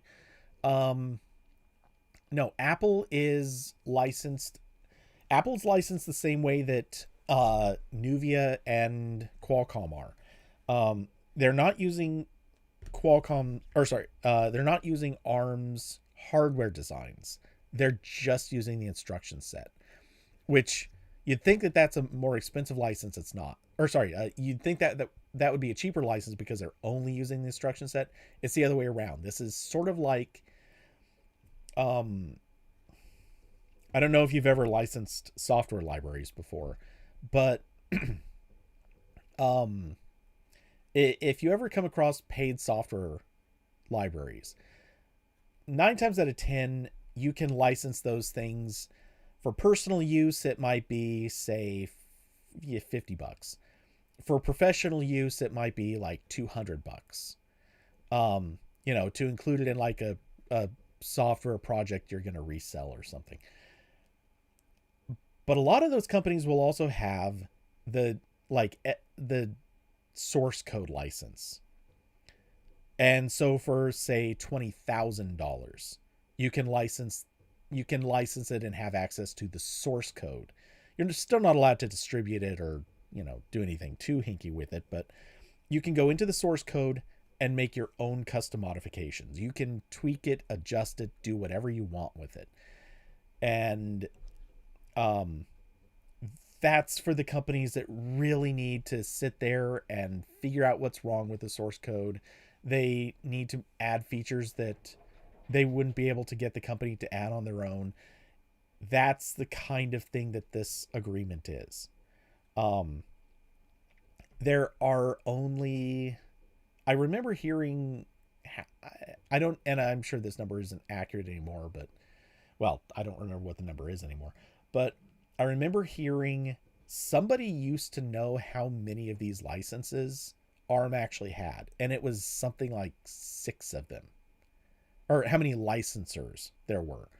And the ones that we know of for sure: Apple, Qualcomm, Samsung, Nuvia, which Nuvia is now Qualcomm. There was somebody else. I don't remember if MediaTek was one of them. I don't think they were. I'm pretty sure MediaTek was actually using ARM's reference designs. But anyway, there was there was 1 or 2 others. It was a short list, though. And it's because it's a really expensive license to get. Um, let's see. Hoopy saying AMD released a RISC-V processor earlier this year. Um, I don't remember hearing about AMD doing it, but I know a few other companies have. Um, including one company, they were really proud because they released their first server chip based on RISC-V, and it was meant to be a actual like at scale server chip. Um, or well, sorry, not manufactured at scale, but like something that you could put into a server and it, in terms of electricity usage and performance, it could be a server chip. It wasn't exactly like a high end server chip, but it was, a plausible, useful in that context server chip. Um, oh, you're saying it was a proof of concept or could have been. Yeah, that makes sense. Um, and if there was like, I kind of doubt Intel is going to show off something like that, but I totally believe AMD would. Um, Hoopy, Apple today is very different from Apple a decade ago deciding to commit to ARM. Yes, yeah, the company is definitely different, but some of the strategies have really stuck around. Um, uh, the biggest around all this is a countless little places ARM is used. Yeah, ARM is definitely widely used, but almost everyone's using the ARM reference designs, not their own custom design chips. Um, you thought Apple's architectural license was special? No, I mean it's special in the sense that there's almost nobody that has one, but no. Qualcomm was actually a licensor before Apple was. Um, and Samsung, I don't know what they're doing with theirs. They definitely have one. Um, but I don't know. I don't know why. Exynos certainly does not seem like a good example of having done that very well. Um, you thought Apple got a special agreement even better than the other ARM founders. Um, and I think you mean foundries, but uh, I mean, maybe the deal is different, but it's still just an architectural license. I mean, I don't know what difference it would have to it. Maybe the pricing is different. Maybe the arrangements are different in some way, but um it's still basically the full you can develop hardware thing. Um or you can develop your own custom chips thing basically. Um and yeah, the details of these agreements are hush hush. Of course they are. Um because they have to be. Like nobody wants to share details of this stuff. Um your question with little ARM places was about how well people will move away from ARM when there's a tiny ARM chip in every TV remote and printer and dishwasher. A kind of deployment x86 never had. Um, okay, so let me counter that with a couple of points. One, a lot of those things are not using ARM. There are plenty that are, but a lot of those are not actually using ARM. They're using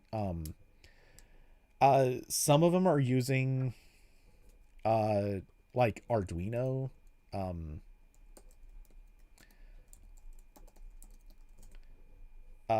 yeah. So double checking this. Yeah, Arduino is not an ARM based thing, but it is plenty to run a lot of those things. Um there's a lot of them that are using other low cost instruction sets. Um so it, I don't I don't remember what all of them are even called. There's a lot of oddball little stuff out there, and frankly, as long as you've got a tool chain that supports it, you don't need to worry about the fact that it's a widely supported thing or not, as long as you can build basic stuff. Um, but yes, there are also a lot of things out there that are using ARM for that.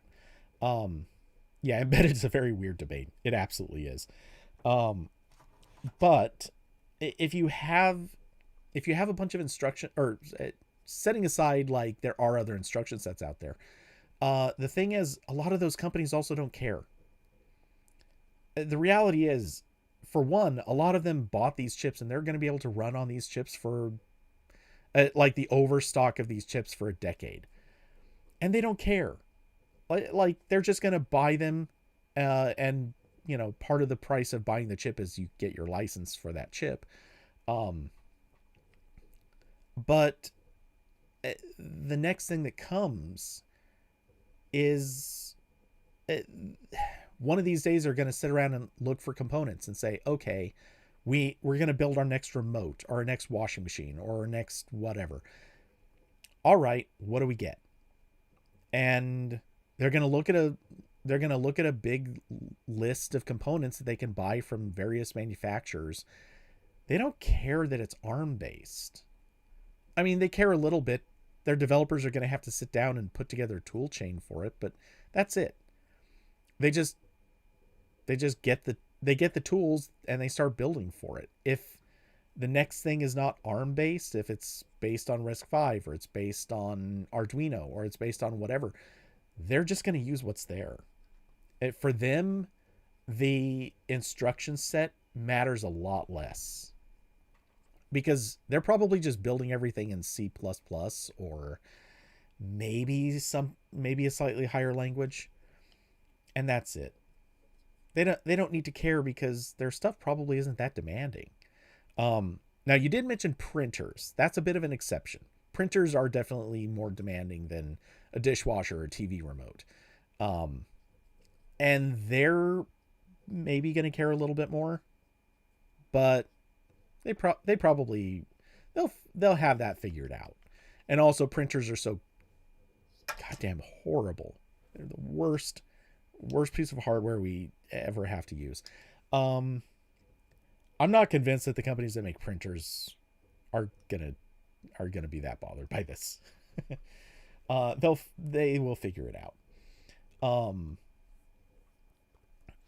So yeah, I just don't see that mattering. And again, as Qualcomm shifts away from ARM, the thing is, we very likely will see a lot of those other companies doing it too.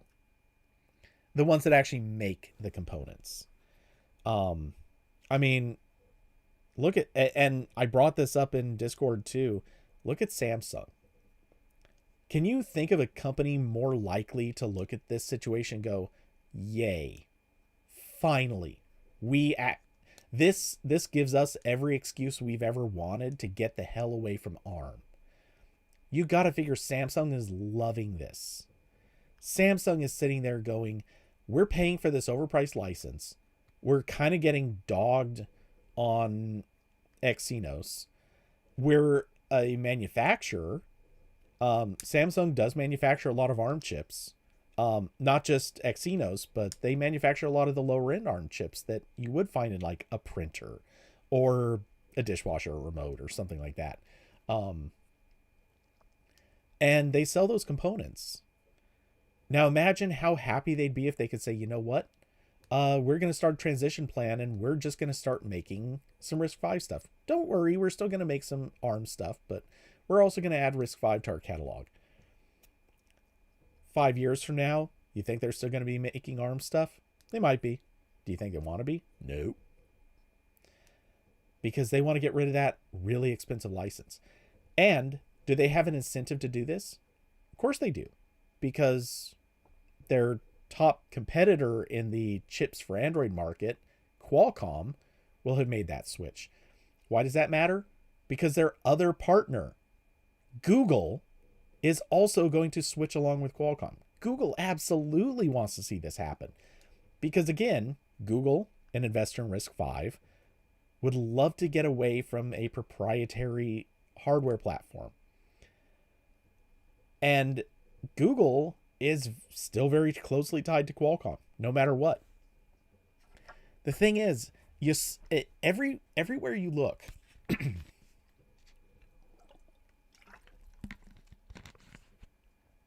everywhere you look, everybody has an incentive to get away from ARM, and they don't want to do it because it's expensive, and it's going to take some time, and it's going to cost in a lot of development.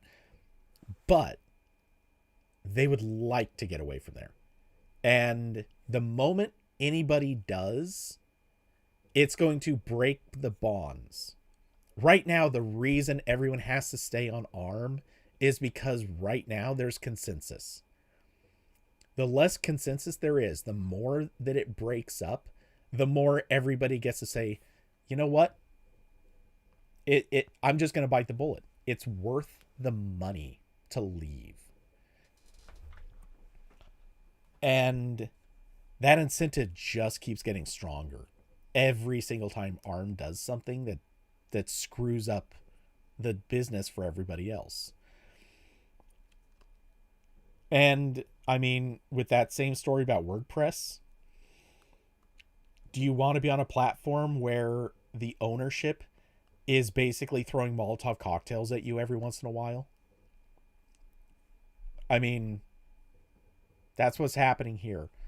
Matt Mullenweg is throwing a Molotov cocktail at WP Engine. ARM is throwing a Molotov cocktail at Qualcomm. Do you want to be in business with ARM? Do you want to be in business with WordPress? If you have the choice, then you're probably looking at alternatives. If you don't have the choice, like Qualcomm might not soon, and WP Engine, well, they definitely still have the choice because open source, guys. But if you don't have the choice, you're gone. You're out the door. Now, if you have the choice, you're not out the door today, but you're watching the guy who is. You're watching the Qualcomm or you're watching the WP Engine and you're sitting there going, what are they doing? What are they about to do? Because they're big. They've got money. They can invest and they can move as quick as a company could. Do we want to keep paying money to this company that is very likely going to come after us someday? Or do we want to maybe follow in their footsteps after they've blazed that trail? Do we jump in and take advantage? We certainly can. And that's the reason to do it. Like, there you go. Why would you not go to somewhere else if you've got the company you're reliant on because of their license? Why would you stick around? It makes no sense.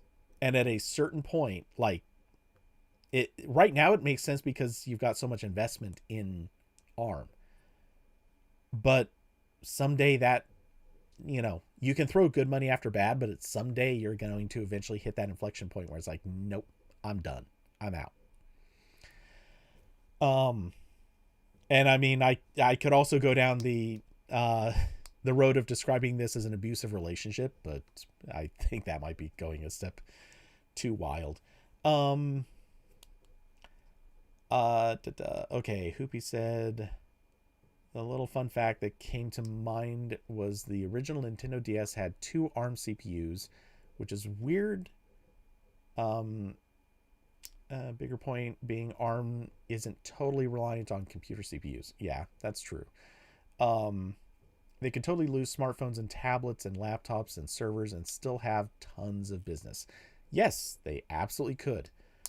But man, that is not nearly as profitable. That business is way less profitable. And if time passes and a lot of those little companies see an opportunity to go to a cheaper component because that component does not have a built-in license fee, because consider it, if you're a component manufacturer, let's say that you make ARM chips. How much do you charge for your ARM chip? I mean, manufacturing of the chips is, let's be honest, for a particular chip of a certain power level, it's going to cost, I don't know, let's just make up a number, $1 to make. Let's say it takes $1 to make a given chip. And we're talking about low end chips here. Nothing extreme. This is the sort of stuff that would run in a printer or a dishwasher, a refrigerator. $1 to make that chip. How much do you have to charge for it? If you're making that chip based on RISC-V, you didn't have to spend anything else. You spend $1. That's it. So you charge whatever you want to charge over the $1 for your profit. What if you made an ARM chip? For every chip you make, I don't know this for sure, but I'm pretty sure this is the case. You have to pay ARM a license fee. So now you have to pay ARM, I don't know, 5 cents, 10 cents, whatever. So when you charge for your chip, you have to charge an extra 5 or 10 cents per chip to pay for ARM's license fee. Because ARM wants their cut, and you need to make profits. So, you've got manufacturing costs, then ARM's license fee, and then your profit. If you don't have to pay ARM that licensing fee, then you can I hate saying pass the savings on, but that is what it is. So when you're selling, let's say 200,000 units to Roku to make their remote controllers, if you're gonna sell a chip to Roku, what do you charge them? You have to charge them ARM's licensing fee for all those chips. How much does that add up to? Does Roku want to pay this? No. So Roku is going to sit there and go, you know what? Actually, let's do the math. So 5 cents times 200,000 units is $10,000. Do they want to pay an extra $10,000 so that they can have ARM chips? Maybe they do. Maybe they don't care. Do they want to do this every year? No. Guaranteed they don't. And I don't know how many units Roku sells, but if it's more than that, maybe that matters. But that's the deal. This is how money works, or how supply chain pipelines and costs work. They have to look at how much it's going to cost for those unit prices, and as long as there's no drawback, you're going to buy the cheaper thing. And there is, practically speaking, no drawback to buying RISC-V chips as opposed to ARM chips. At least on the low end, for sure. So let's see. Google also launched their own in-house ARM server chips this year too. That's interesting, but I assume because they're not going to be selling those chips, they probably do have a different license for that. I think. I'm not really sure how that works. I'm not sure how any of them work, strictly speaking. There are many details that we don't know, but I have a feeling that they're probably negotiating a different deal in order to do those. Aren't Samsung and ARM partners for GAA? I would assume so, but they're also, Samsung still has to license their architecture, the ARM architecture, for manufacturing their own chips. So it's still a cost they're not escaping. David, new chip architecture in this economy? Nice.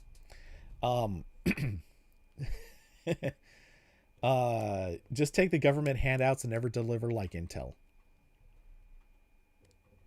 Accurate. Boeing buying ARM. Yikes. Announcing new CPU vendor and a leg.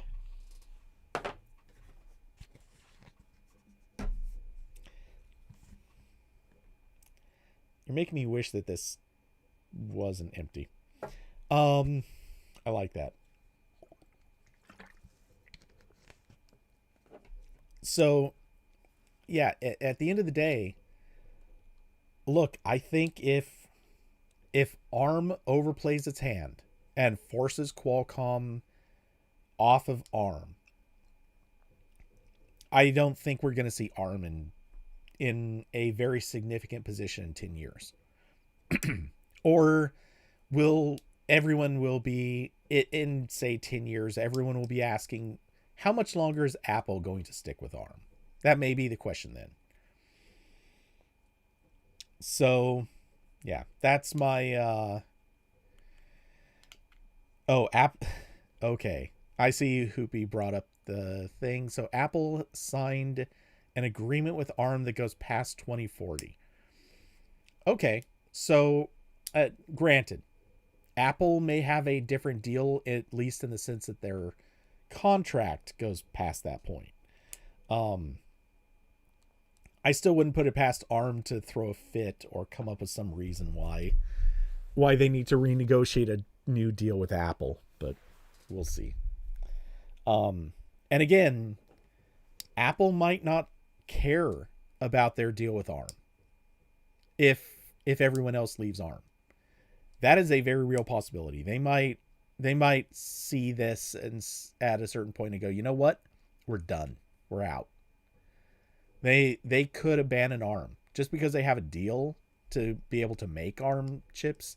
Doesn't mean that they keep using them or paying. Well, I mean, they'll keep paying for it. And we also don't know the terms of their deal. They might still be paying a per chip price or something like that.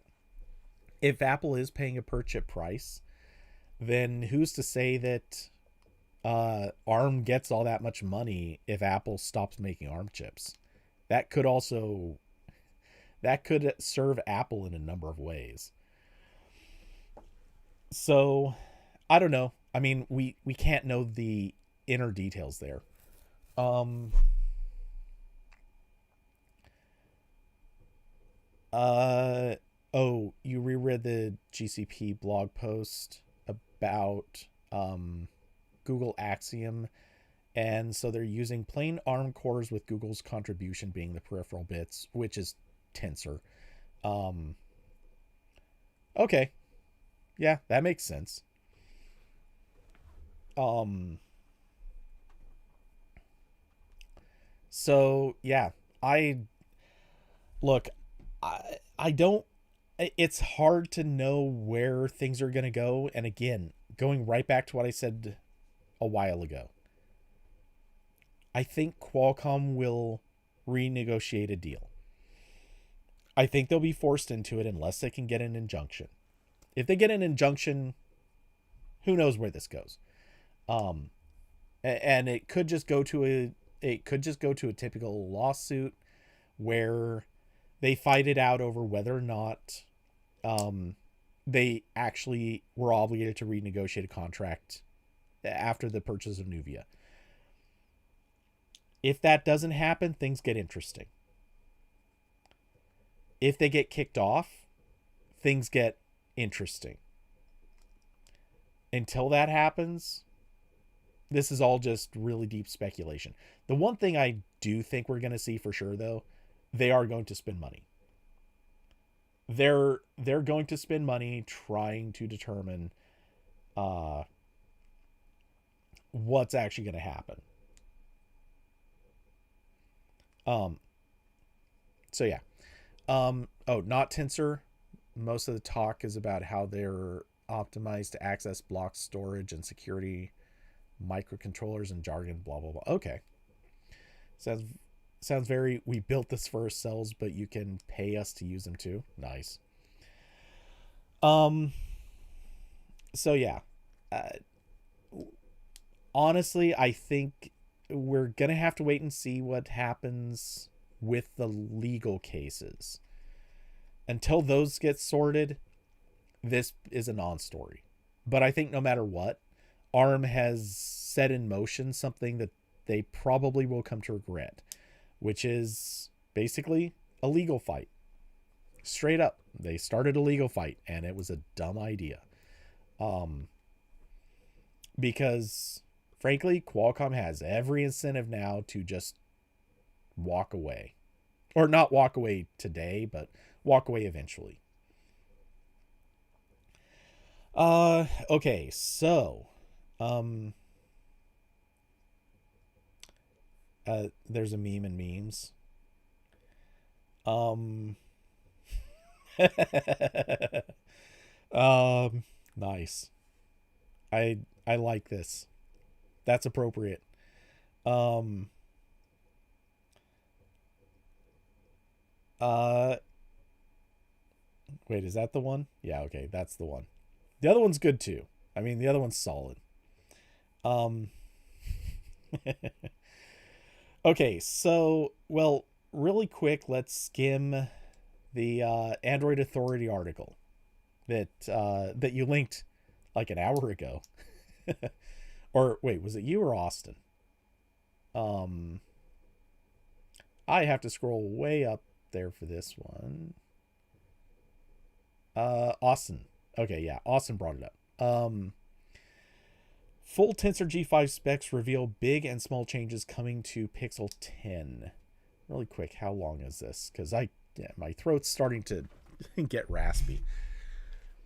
Okay, so destined for next year's Pixel 10, might be most weighted chip. Blah blah blah. It's intro stuff. More weird CPU decisions.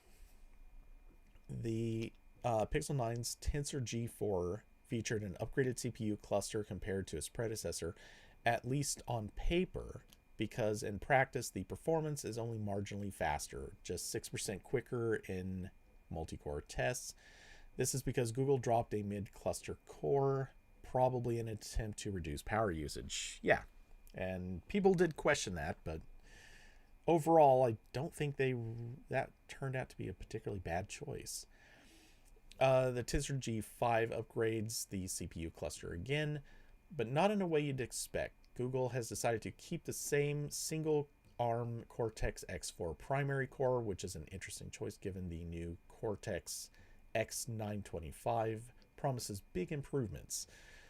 Before they even go on, I'm gonna predict they probably were developing this chip before the X925 was even available. It also decided to shift the core clusters around again. The mid cluster now has 5 Cortex A725 cores instead of the 3 A720s. And the little cluster has been shrunk accordingly to only 2 Cortex A520 cores, as opposed to, it was 5 before? No. It was 4 before. Okay. Yeah, that actually makes sense because the low power cores tended to not really have a lot of usage from what I've heard.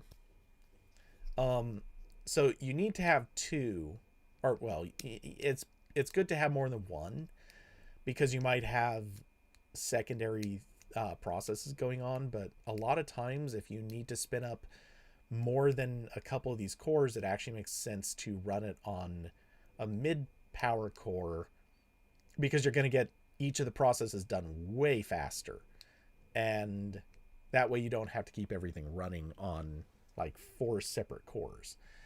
Obviously it's hard to predict performance. Oh wait, okay, yeah, I read that. Obviously, it's hard to predict performance based on specs alone, but a change like this should give Tensor G5 at least a decent multi-core performance improvement. It's disappointing, however, to see the same Cortex X4 used again. Yeah, I think that was a timing decision rather than anything else. Austin saying we basically got the same chip that was supposed to go in the Pixel 9, but was delayed. Sounds about right. Yeah, that goes with my theory. I'm pretty sure that they're using the X4 because they started designing this chip so long ago. The 925 just wasn't an option yet. which logically that means that the Pixel 11 is probably going to leapfrog, or at least it'll probably go to the X925, but I wouldn't be surprised if it actually leapfrogs to something even newer. A brand new GPU. One area particularly surprising, there aren't many vendors providing GPU IP, and Google has been using ARM Mali for all its past Tensor chips. So what would change now? It They're going to use a GPU from Imagination Technologies, or IMG, the DXT481536. That's a name. Running at 1.1 gigahertz.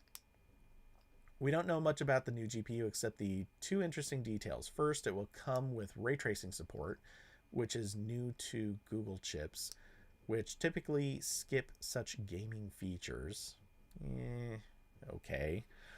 The second, and perhaps just as important detail, is the support for GPU virtualization, allowing the use of accelerated graphics in a virtual machine. Okay. Google has been working on various virtualization-based features for a while, so it makes sense this was included. I think that might be a misunderstanding of how virtualization is working, but we don't need to go into that.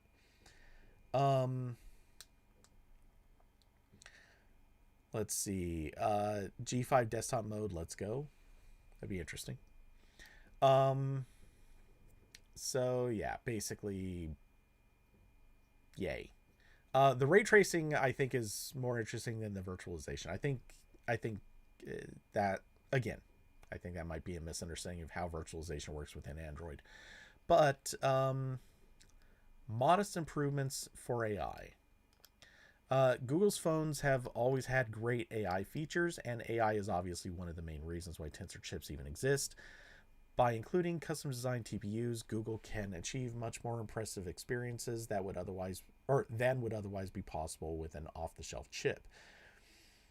As you know, assuming of course you don't believe Qualcomm's claims that their TPUs are pretty powerful. Always had great AI features. Doubt.png. Nice. But yeah, that's true. They really haven't always had great AI features. As a matter of fact, there was very distinctly some years where AI did not play any notable part in Pixel phones.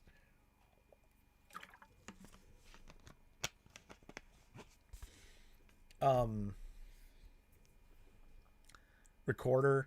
I think you got to give it to Recorder. To an extent, though, that the AI use in that is really not that demanding. And I think you do have to give it to photos for like object removal. It is a pretty good feature. Is it great? No. It's something that other pieces of software have been able to do without AI for some time, but not usually on a phone and not very efficiently.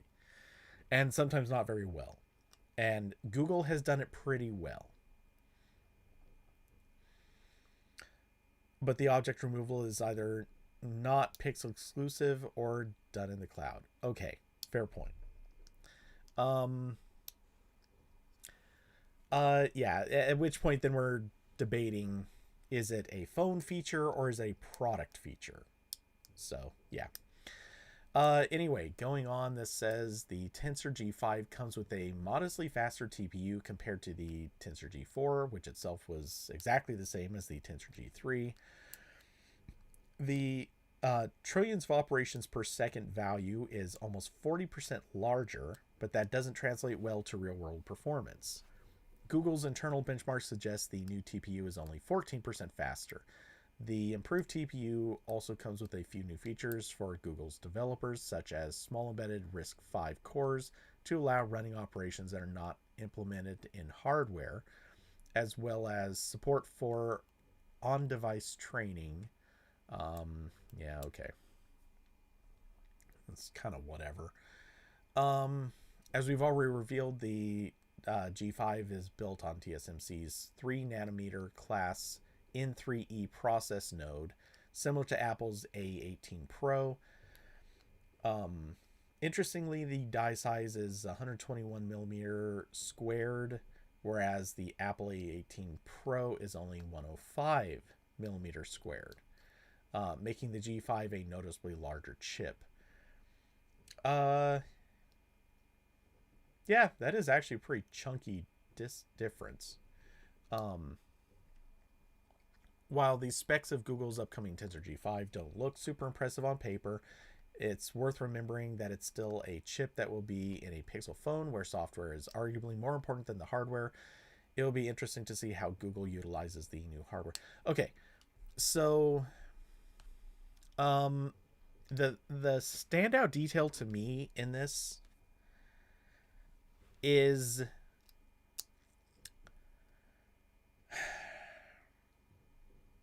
okay. I don't want this to sound like I'm trying to bag on the writer. I'm not. That's not in any way what this is. But I think what this article doesn't convey is how every year's iterations actually would look in comparison, and not just for the Pixel, but for any phone.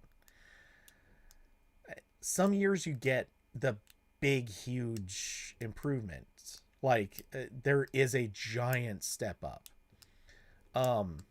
Other years you get iterative improvements, and this, it's fine. This one is a relatively iterative improvement. And even in the years of big changes, a lot of stuff isn't necessarily visible on paper. You don't necessarily notice, oh, this chip, it runs, say, 10% faster. But by the way, power usage dropped 20% or something like that. Those are the like, nothing here gives you that indicator. And the changes to the core layout actually kind of suggest that might be a possibility. Maybe. It depends. And we don't know what Google's extra stuff does. Because Google's Tensor chips do have a lot of extra things. So a lot of that really factors into the experience and the performance, where we just don't know with this. We're getting a picture that it's like getting a picture of I don't know, one person in a sitting pose, but we don't get to see where they're sitting, why they're sitting there, what's happening around them while they're sitting. We don't know the rest of the story. And some of that story is in software too. Some of that story, by the way, let's not forget, there was a point in history where fairly, for their time, really good chips were coming out on phones. And the biggest problem had nothing to do with the chips. It was that the software running on them was not optimized. Who knows what Google is doing to take advantage of the hardware that's in its chips? It's possible there were a lot of things that weren't optimized before that maybe they're finding new ways to optimize and work around now. So I don't think we can just write it off as easily as saying, oh, they didn't make that big a change. Maybe they did. And also changing the GPU, who knows how big of a difference that might be making. The fact that they're not going to use an ARM Mali chip, that could be huge. Or Core, I get, whatever. We don't know. There's a lot we don't know about this from what's here. This information is giving us a very small portion of a much larger picture. So, that's nothing against the writer. The writer's just giving us what she knows. We'll have to wait and see what the rest has to show us.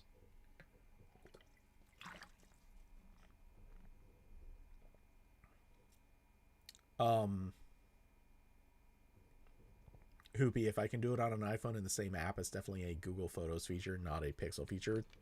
I'm not disputing that. I'm just saying, you know. And also strict, well, whatever. Um, I'm agreeing with you. I could see weird, narrow ways to drag that argument out. Um, let's see. Calling it now, the Pixel 10 will run Gemini 2 Ultra locally. That'd be hilarious. Um, so, I mean, I don't know. We'll see. The thing is, and I think we have to also go back to this old but true, like perpetually true statement. The hardware is never going to see big changes ever again. Or, well, maybe not never, but we only have one or two big change iterations left in smartphones. The days of processors coming out with like, hey, look, we're last year's chip did this and now this year's chip is 200% faster, that's over. It's not happening again. We're done with that. um will that happen again on something else? Sure. Or will we see new product lines like, let's say, VR goggles or the like? Are we going to see big, huge iteration versions of those? Yes. Yes. There will be products that still have big leaps in performance or capabilities. Is that going to happen on a phone? No. So, I mean, we need we need the G5 to be faster, sure, because it's a new iteration. It's gone through some upgrades. It's running on a uh smaller process. Is it going to be a huge, oh my god, this is the one we need because the processor's faster? No. Anyone saying that is um delusional. And that actually might be putting it kindly. We're past those days. So, you know, don't get me wrong. Cheers. I'm happy to see the processors better. I will say it a million times over. There are still places where we need more performance. Look, I'm again, I've talked about this a few times in the past. Most people don't care for good reason. Most people shouldn't care. But one of the things I've got an interest in is being able to shoot raw video on a phone. In order to do that, you have to have crazy, crazy bus speeds. You need to be able to move a ton of data from basically from the camera to a storage place. That, look, you can do it on a Pixel. The Pixels, or recent Pixels, absolutely do have that capability. They're not, they are a little hamstrung, but not so hamstrung as to make it impossible. There are other phones that can do this better. So it's a thing that I would like to see, but it's also not that critical. And I don't think Google cares at all about this. And nobody else would care about this either. This is still a very niche thing, and I don't think it's going to come up as like a concern for anybody. But I do see it as a thing where we stand to still have improvement. But that's it. Like, that's it.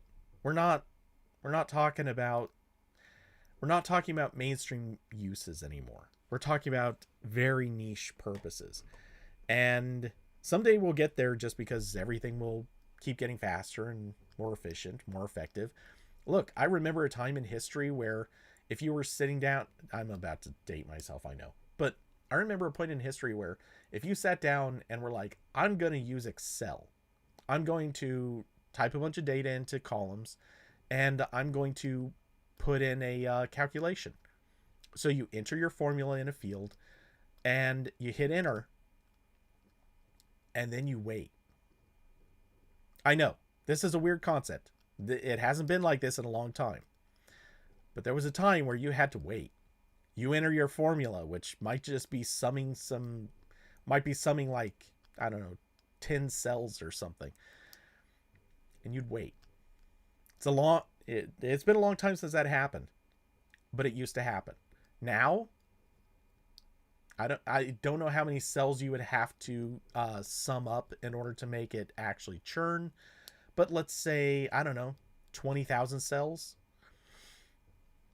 50,000 cells. Maybe it actually takes a few seconds to add up 50,000 cells. Whatever it is, there was a time when it used to be hard to do that, and now it's easy. Give it some time, and eventually you will pass the point where you have to say this software struggles on any modern hardware. Eventually you hit that inflection point where you just say, you know what, I can boot a computer in under 10 seconds. Now what do I need the hardware to get that much faster? I can play Crisis on the lowest end computer that Dell makes. Okay, obviously gaming is a different story because games definitely keep getting more demanding, but there was a time when playing Crisis on literally the highest end computer that was available was really hard to do. You would have a chunky long on even literally the highest end systems. Now we have phones that can do stuff faster than computers that you bought 10 years ago. Look, we're past the point where this stuff matters on some things. And we'll always come up with new things to do, but eventually the hardware catches up and surpasses that point. Doing AI on hardware from 10 years ago would be an insane ask. Well, actually, that's not really true. It would just be slow. But we're, give it a couple more years, and a lot of the AI stuff that we consider slow now is going to turn around and suddenly become, oh, yeah, no, that's a cakewalk. You will be running those mid-tier models on a local computer. Give it time. Maybe not a couple years, but I don't know, 5 years.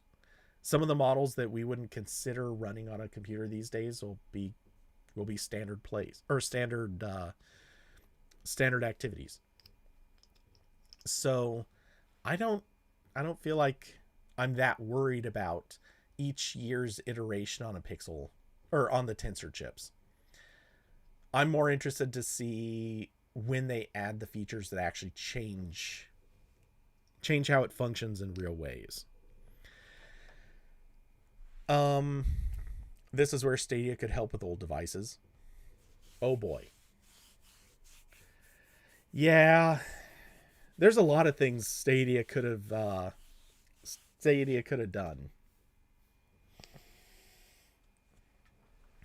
Too bad there is no Stadia. All right. Anyway, so my voice is going to go if I don't give up soon. It is now 6:30. It is now 6:15 or 6:13, whatever. I thought this was going to be a short show. Shows what I know. So, I'm going to call this one a wrap. Really did not think it was going to go this long. It lives on in maps. It kind of does. So anyway, let's see. Plans for the weekend. I am going to be streaming games. Probably a lot of Fall Guys. Probably some Overwatch. I need to get back to doing Overwatch more consistently. And who knows? Do I have days left for this? I'm not actually sure if I do, but there is a possibility that I might even goof around with what's it called? Brain fart. Oh, I just saw a message. Oh, that's an old message. Okay, I was gonna say, wait, did that just come today? No. Old notification. Anyway, so yeah, this weekend, Saturday and Sunday will be some Fall Guys, some Overwatch. Uh, Corbin should be back next week, and we will have a RambleCast most likely on the standard day, unless it turns out that Apple waits. I don't think they will, but if Apple decides to wait until Thursday, there's a chance that we might delay the RambleCast just so we can get the Apple stuff in there. It kind of depends on how busy of a week it is. But with that, thanks to everyone for coming by, hanging out, being in the chat room. Y'all are awesome. And of course, double thanks go to those who have supported the channel: Curvy Mermaid, David, Diablo, Austin, Carson. You guys are awesome. And for those who would like to support the channel, there are links down below to Cash App, Streamlabs, and Patreon. So I hope you all have an excellent rest of your week. I will see you in the Discord. And with that, good night, everybody.